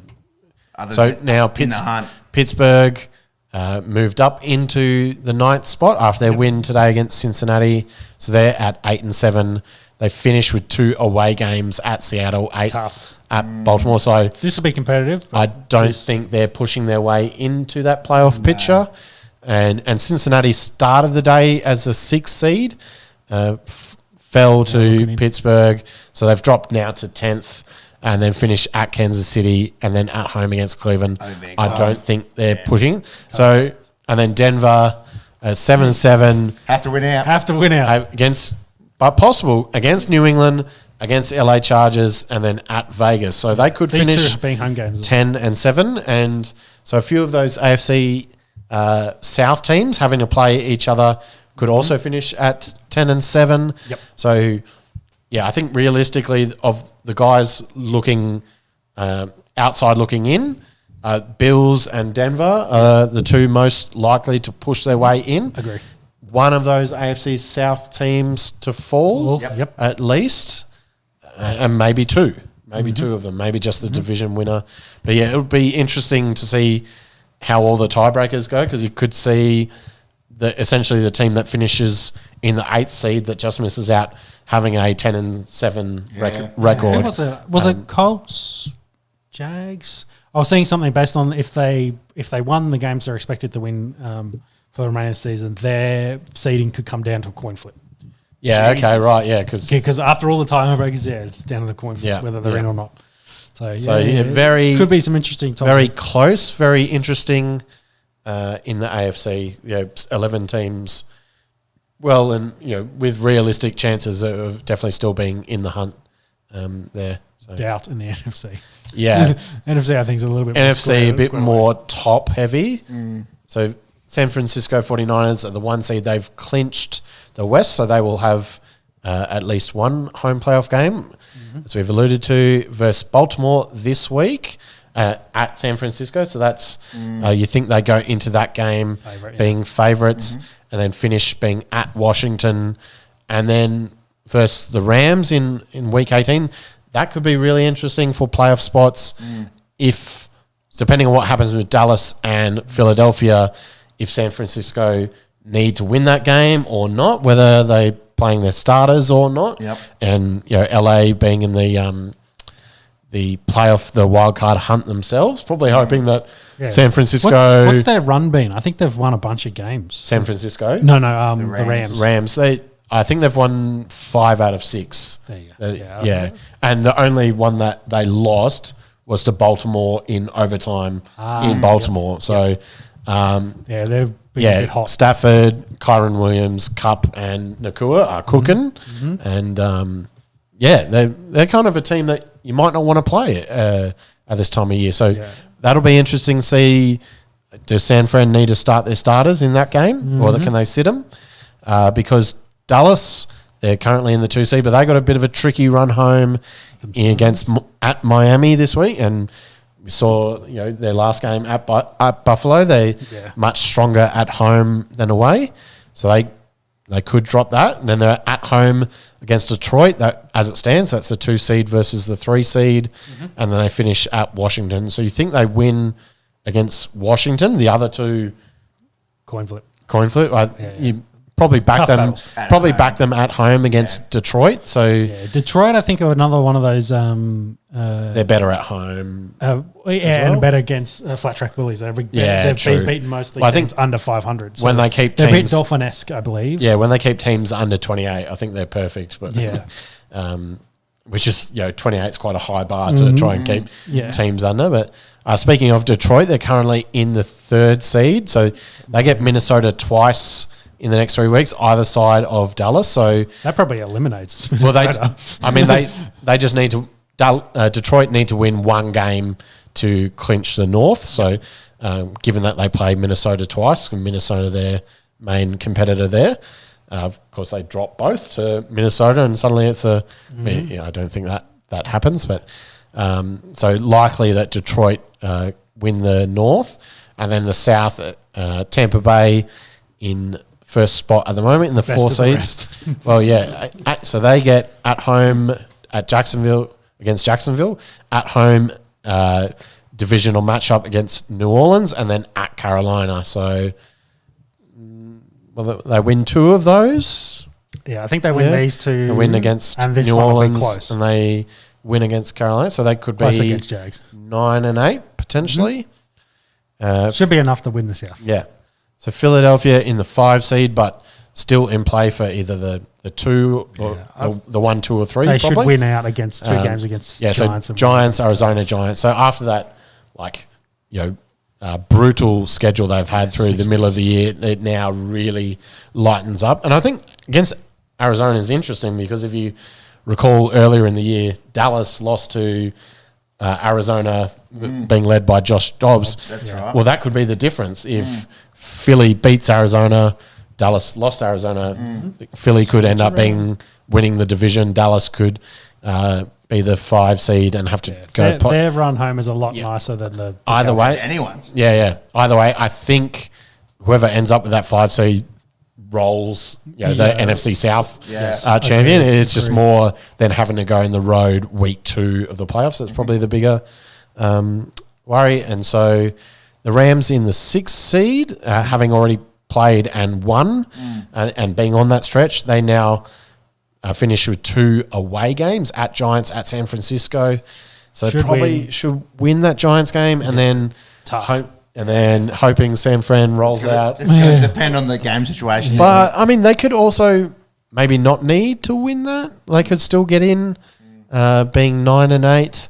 Minnesota, as we alluded to, they played Detroit twice and then Green Bay. So they're currently the 7th seed, 7 I and feel 7. like they're going to get eliminated. And then the question is who of these 4 would get in there? Because I don't like these 4. I'm probably thinking the Hawks. Yeah, So Seahawks. Seahawks. On the outside looking in are Seattle, New Orleans, Atlanta and Green Bay. So probably New Orleans and Atlanta are in the picture because they're in the South. So you think they probably in the play to win the South, not necessarily to get a wild card. And then Green Bay would have to win out against Carolina, Minnesota, Chicago, which is not impossible. Not As impossible. we've 2 away. highlighted too, they've This is Minnesota will be their tough game. lesser competition. So, I think a bit more interest, bit more intrigue in the wild cards in the AFC. Yeah. And the interest, I think, certainly around Philadelphia, Dallas, and San Francisco for who wins the East and who gets 1 seed. Because you really see Detroit have been good. I think they probably win a home playoff game against whoever is a wild card. And then if they have to travel to San Francisco, travel to Philadelphia or Dallas, you probably don't see them winning that. So the NFC Championship is probably going to be between San Francisco, Philadelphia, and Dallas, 2 of those 3. Yep. Where I think in the AFC, much more open. Baltimore, Kansas City, Miami. Even Jags have proved that they can beat a few of those elite teams. So, and then Browns with their defense are very frisky. Don't rule out Buffalo. True. As a field goal goes through to make it a 2-point game. The kicker gets his 4th field goal. Yeah, so The best name in football. So they could, and Chargers fired their coach this week. Yeah, Science, they're due a win. Science would say they win this game. So, it was that was coming very quickly after their performance last week, wasn't it? For sure. Everyone kind of knew that after they had 63 dropped on them by a team that couldn't score a point the week before, that Massive turnaround. the coach wasn't lasting long. So It's interesting that Kelly Moore turned it down, the interim, because he didn't want to hurt his chances for a head coaching. Right, yeah. So, yeah. Yeah, and, considering they're not starting, Herbert, Keenan Allen's out, Eckler looked cooked this year as well. Yeah, really pushing it uphill to finish the season well. Defeating Buffalo will help Denver's chances, so go the Chargers. Yep. All right, is that... And that's NFL. That's NFL. Let's Go some round balls. Let's do it.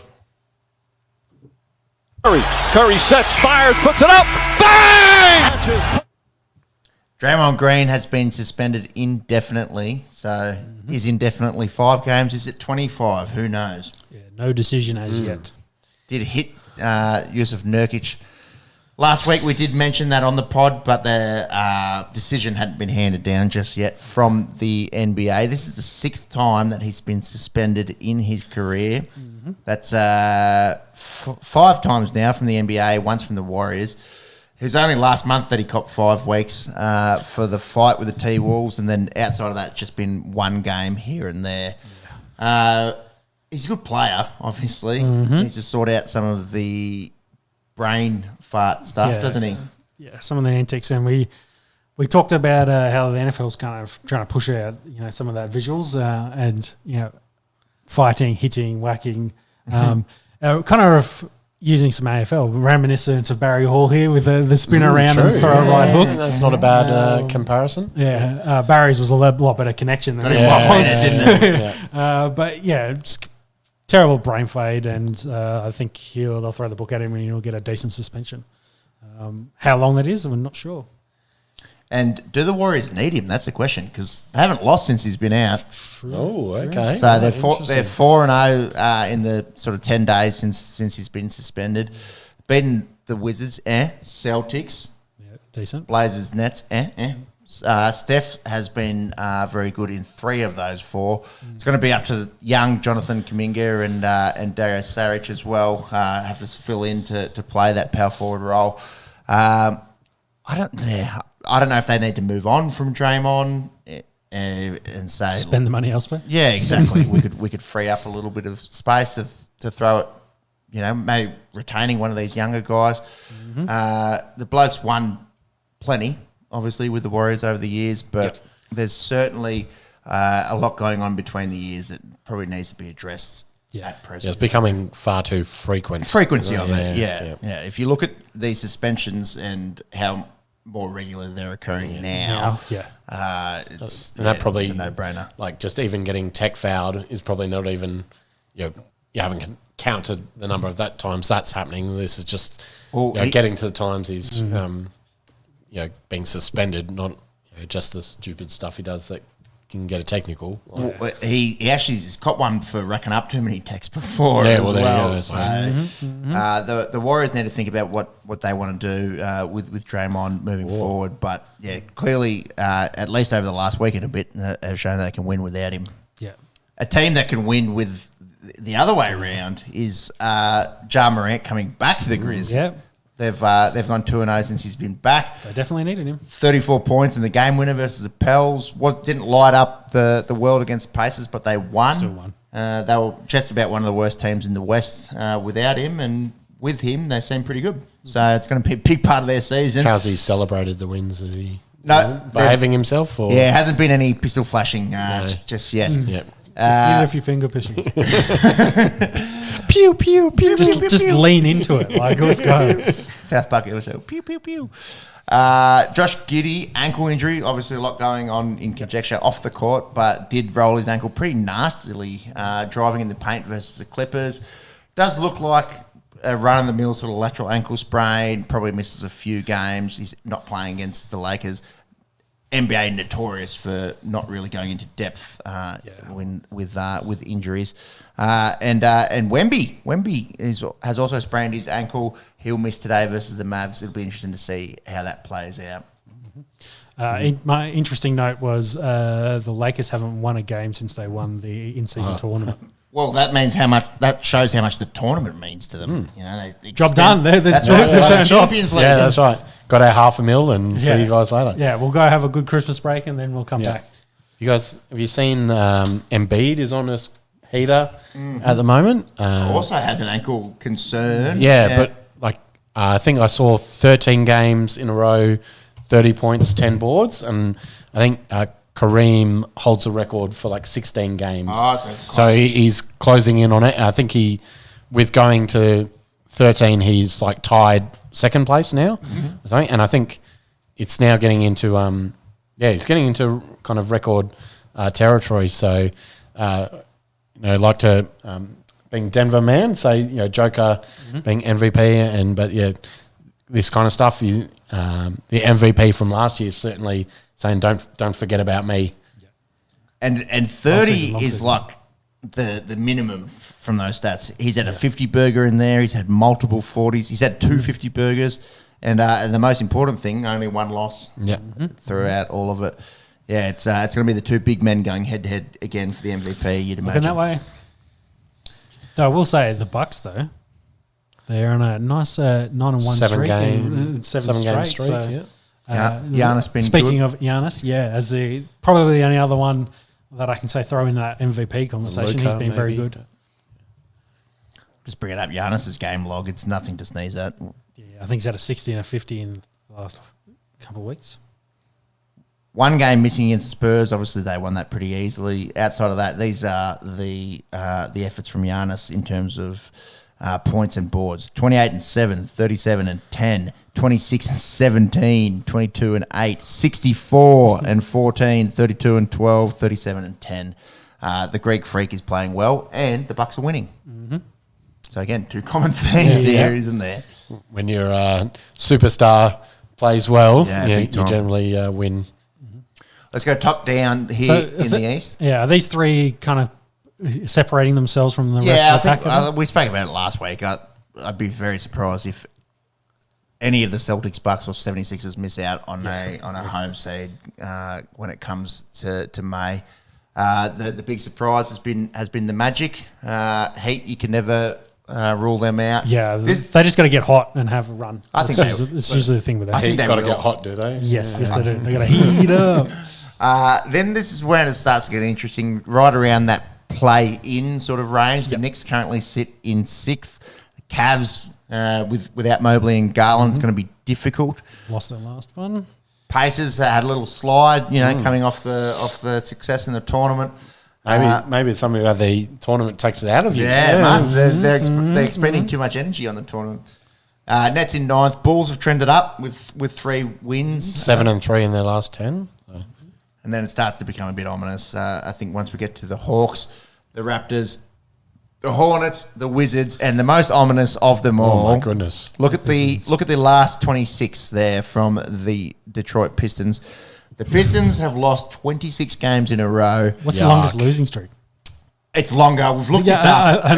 We have looked this up. They've touched it a few times. Like, it's a record they don't want, but seem to be aiming for. Man, at least Michigan people, at least they have Michigan the Wolverines. Yeah, going well. The Lions going well. Yeah, well, at the moment, but Lions have had streaks like this. Pistons, for sure. In this kind of form at the moment, it would be tough sledding. Being a Detroit fan, you holding out for Michigan football. They're so close. Really? It's only 28. I thought it was in the 30s. Oh, wow. Yeah. So the 76ers lost 28 across the 14, 15, 15, 16 seasons. So they lose 3 more games, and it's their unfortunate record. Let's have a look at their run. Pistons. Is there another Pistons on that? Nothing up top. It's at 21 games. There you go. It's mostly Cavs and 79-80. 76ers. Yeah. So they lose their next 2, they tie. They lose their next 3. It's all theirs. We'll have a look at the upcoming games. It's looking pretty ominous. I did see a nice meme saying if you own a Pistons jersey and live in Detroit, come to practice. All right. Oh, Brooklyn at home, at Boston. Won't win that. Don't see him winning that. Toronto, New Year's Eve. The day before, New Year's Eve for us. Okay. I've got a bad feeling that this losing streak will extend to 29, and the outright record will they're going to belong start to favourites the Detroit in Pistons. any of them. No, for the rest of the season, they're not going to start favourites in any game. But there's so much red here, so much red. They haven't won in December. Oh boy, or November. Or November. Yeah, they've only won in October. Yeah, rough. Started so well. Started at 500, baby. Anyways, to the west. Thoughts and prayers to Detroit. Let's go over to the west. T-Wolves keep on going overs, I would think, in terms of expectation. 21-6.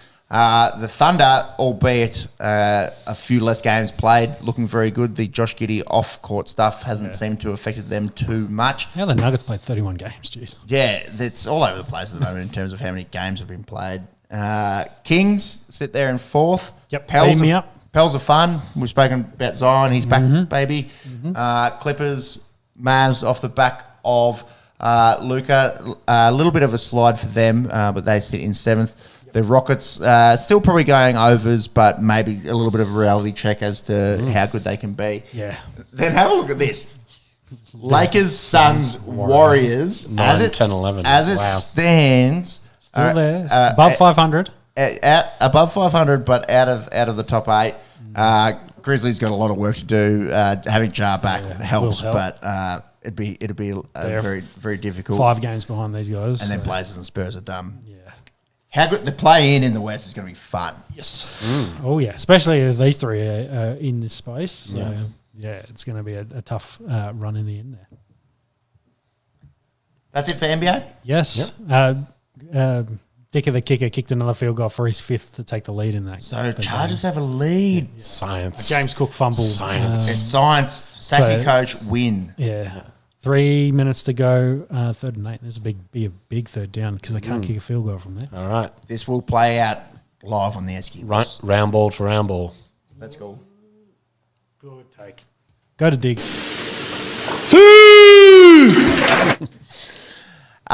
There's a few teams that could have gone top of the EPL but have not been able to do it. Aston Villa having a 1-1 draw with Sheffield. They were lucky enough to get the late equaliser. Jeez, against Sheffield.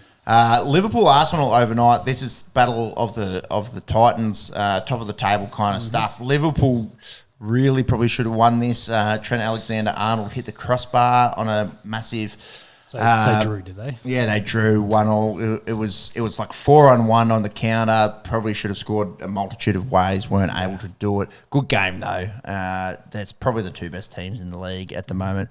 Spurs having a win against Everton. They sneak back into the top 4 with Man City having a game in hand. Everton, as it stands, if they had not been docked their 10 points, would be above Brighton and just behind Manchester United. So certainly playing overs as to where they were last year. A lot of it recently has kind of been Tottenham sort of working their way back into form. Get some form. And City... Three wins on the trot. Yep. 3 wins on the trot and City just drawing a little bit too frequently. Haaland still injured for them? Or is he... Haaland not back just yet. I'm not sure what the next 24 hours is looking like. He did have a foot game injury. was postponed. Yeah. Know why? Or no. Sometimes inclement weather. Yeah, okay. Let's have a look. Yeah, because they were meant to play overnight, and there has been no result. So have a look at the City news overnight. I don't need to have a look at this Socceroos upcoming because there's an Asian Cup happening in less than 3 weeks. Wow. Okay. Yeah. It's not far away at all. It's the 2023 Asian Cup. It's one of those ones, I don't know, COVID affected or whatever, but it's going to actually be in January. Where's it being played? You want to have a guess? All right. Yeah. Qatar. Yep. No, They have the infrastructure. got the stadium. infrastructure's there. Might as well use Dan them. Andrews, take note. It's going to be in Qatar. It kicks off on the 12th of January, so it's just around the corner. Yeah. Look, our run in Asian Cup since 2015 when we won it in terms of qualifiers and our performance in 2019 lacked a little. It's probably been a fair changing of the guard since then as well. Looking at this side, you've got your sort of your staples in Matt Ryan, Aziz Beach, Harry Suter, Jordan Boss. We've spoken about him on the podcast. Got a massive contract to go over to Belgium. Jackson Irvine, and then up front is probably where we're lacking a little bit, and a few sort of A-League kind of stalwarts in Mitch Duke, who's over in Japan now, Martin Boyle and the like. I'd be very, very surprised if we made the final. I think quarterfinals would be a good run, semi-finals would be overs, and final would be extreme. Japan looking like the outright favourites to win this, and Qatar at home certainly could trouble a little bit. Yeah, I think it will be competitive, as we always are. But winning it, we need a good run. I think get some momentum to win. Group stage. Who's in our group? Let's have a look at the groups. We have a pretty recent. I think we'll get out of the group here. Uzbekistan, of Borat's enemy fame, Syria and India. Not the Australia-India that probably gets people excited. Yeah, that's right. So I think the group should be no dramas. It's more this back end and playing in those difficult conditions in Qatar. The Saudis will be hard to beat. Iran will be hard to beat there, and then you can never rule out Japan and Korea. But in terms of a group sort of thing, look, if we don't get out of that group, then there's serious problems. That all kicks off January 12, so not long to go for the Socceroos. Yep. Moving forward. Let's talk a little bit of rugby league. It is off season, but there's a few stories to talk about. Yeah, there's a few. AFB, Shauno? The big one, and from left field, the Sharkies come in and get his signature after it was Dragons, Bulldogs. I got my hopes up. A bit of Tigers, but I think last week we said the Tigers have pulled themselves out of the race, and the Sharks have come in and put a deal down. I couldn't find a dollar figure, but it was a 4-year deal, so assuming he's getting good money there. And I think, is this kind of like a direct Fafita replacement? Because Fafita was kind of on his way out last year and he didn't play a whole lot. Maybe like 18 months post sort of Fafita kind of thing. Yeah. So this is 2025, right? He's comes not away this from. year. Yes, he's exactly. Yeah, and so he'll play out. But it'll be a question of whether he does what Jerome is doing at the moment. Early release. Doesn't show up to training. Rumoured. Yeah, but that's probably, I'll use that as my segue. That's been the news. He hasn't, they're in their off-season program. Basically, once they made the news and it was leaked that he told the team he was going, and he said we hadn't signed officially. He hasn't been to Panthers facilities since then. Kind of writing on the wall that maybe he's either not happy with that situation or, this trade swap deal that we've been talking about leading up to it. Maybe the Tigers get something done and he's in Tigers colours for next season. I don't think it's the perfect comparison either, because everything I'm reading is like, Luai, good chance, playing West Tigers this year. Yep. AFB came out, was on the news I'm staying over for in them. New Zealand. I'm here this year, and then I need to go home. But things change kind of apples and oranges. very quickly. Yeah. If they can get something happening. Yeah, who's on the Sharks that they could flick over to New Zealand that would be interested in going? In terms of swaps? It's very different to go from West Tigers to Penrith than it is to go from the Cronulla to Auckland. In terms of moving, in terms of the business of the game, and the Luai swap, who have the Tigers got that the Panthers would want? Yeah, I think the Clem's been floated around there. Send Uppy back. Yeah, I don't think they're going to get rid of Appy. Yeah. Panthers are really doing something well if they maybe someone in their back line, an up and comer. Who knows? Some cash. Not the Tigers that much. Tom Dearden re-signs with the Cowboys. Yep, spurring the Dragons. They were hot on him. So missed out on 2. Yeah, yep.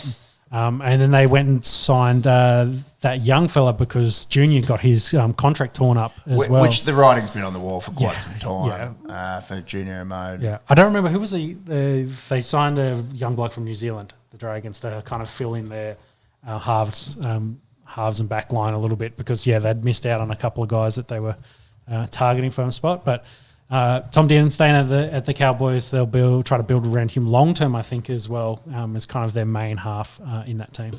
Ronald Volkman on the Warriors, who has played a little bit of first grade. Hard to get a look in when SJ is playing as well as he does. So it's I don't think it's it's reportedly kind of stuff, but might be employing his services as soon as 2024. Yep. And the final bit of sad news during the week, Cowboys and Eels forward, he I think played for Brisbane a bit as well, Carl Webb passed away at the age of 42 after battling motor neuron disease for, I guess, the last 5 or 6 years. So, which is unfortunate for the wrecking ball that was Carl Webb. Played a bunch for Australia and Queensland, well loved up north. So, yeah, Carl Webb. Love to watch him as a youngster and love to hate him as a New South Wales man. Certainly very, very tough competitor on the field, and it just goes to show that, you know, these kind of progressive illnesses, they take no prisoners. Yeah. And it's the same thing that Neil Danaher has been fighting for so long, you know, with the AFL comparison there, and gone way too young. Oh, definitely. Just 42. I think he had a couple of kids, etc. So, which is so tough, especially leading up to this time. So thinking of the Webb family through this tough time, but will certainly be remembered for his grit and toughness. I think mostly as a Maroon, really. You know. That's when he sold the big wrecking ball. Definitely accomplished with the Bronx and Cowboys and very end of his career at Parramatta there. But my memories of Carl Webb are certainly as a New South Welshman, you know, the bloke that you wouldn't want to get into it with on the field when it comes to State of Origin. So Vale Carl Webb. That was it really for the NRL as we're in the off season. I think we're going to the final rounds, but the Bills. Last play for them, they got to kick this field goal to take the lead, and I think that'll touchdown called back. Leave about 30 seconds on the clock for the Chargers to get away. What happened to that Shakir touchdown? I was sort of he was down. His knee. It was touchdown. Touchdown. Yeah, there was like 1 or 2 frames where he was touched and his knee was down at the same time. So, yeah, big kick coming here. Not a heap of UFC to talk about. We will get into some upcoming cards. Really only had fights announcements this week. But I think the big one was boxing. Yeah. The Day of Reckoning. As they were calling it. Some big heavyweight fights. What's the Australian? I think Jai, the Australian cruiserweight, had a huge knockout. First round, wasn't it? Yep. Nice. Massive knockout. And he kind of keeps pushing his credentials ahead as a champion, so it would be good to see him go up and get some tough challenges as well. But the big one was the heavyweights. We're talking about Wilder and Anthony Joshua not fighting each other.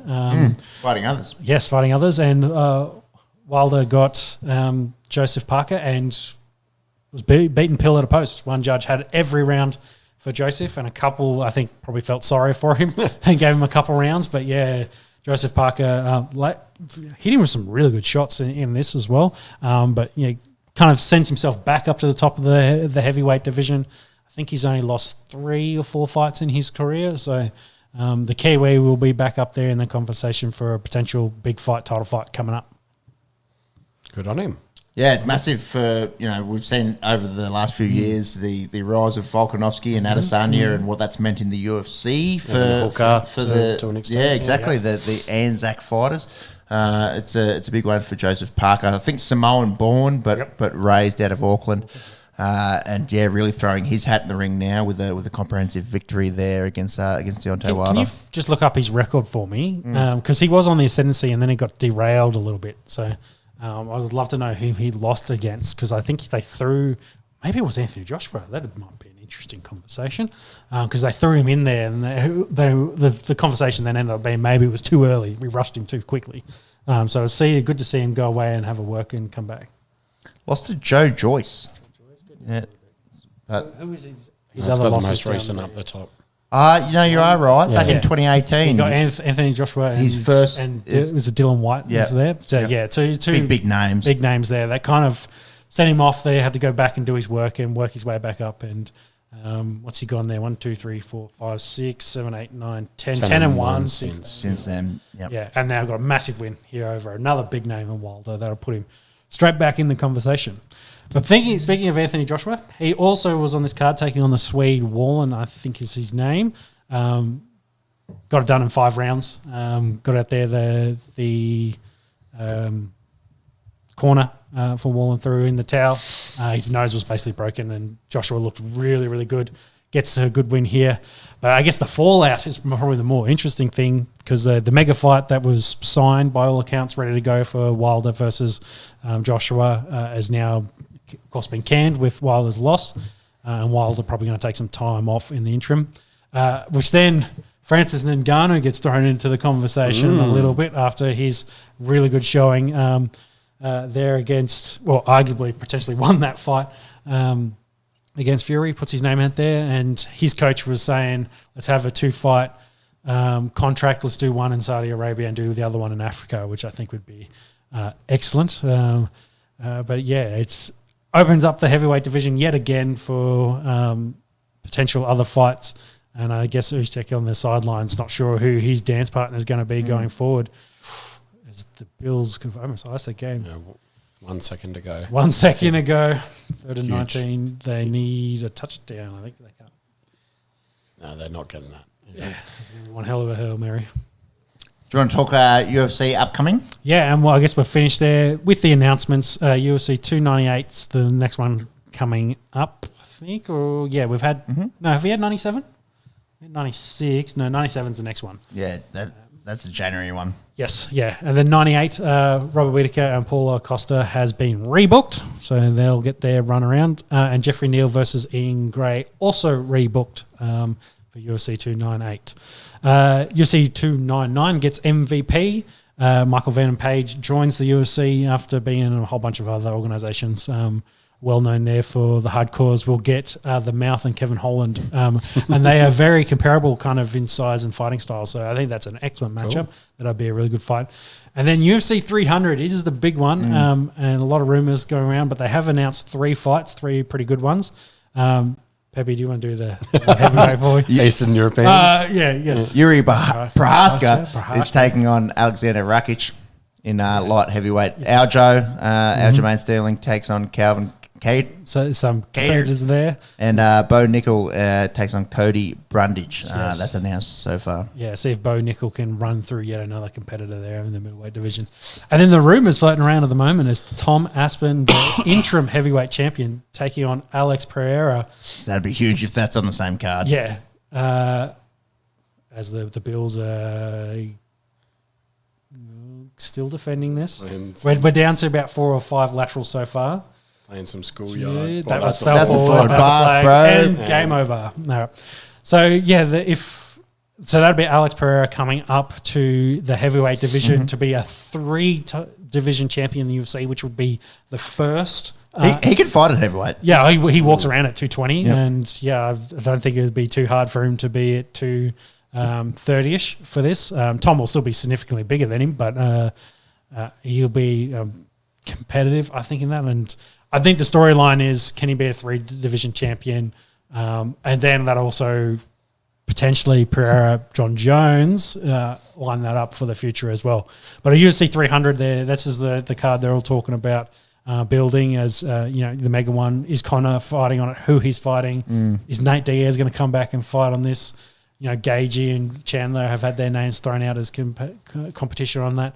I don't think it'll have a title fight on it. Maybe the BMF belt will be on the line.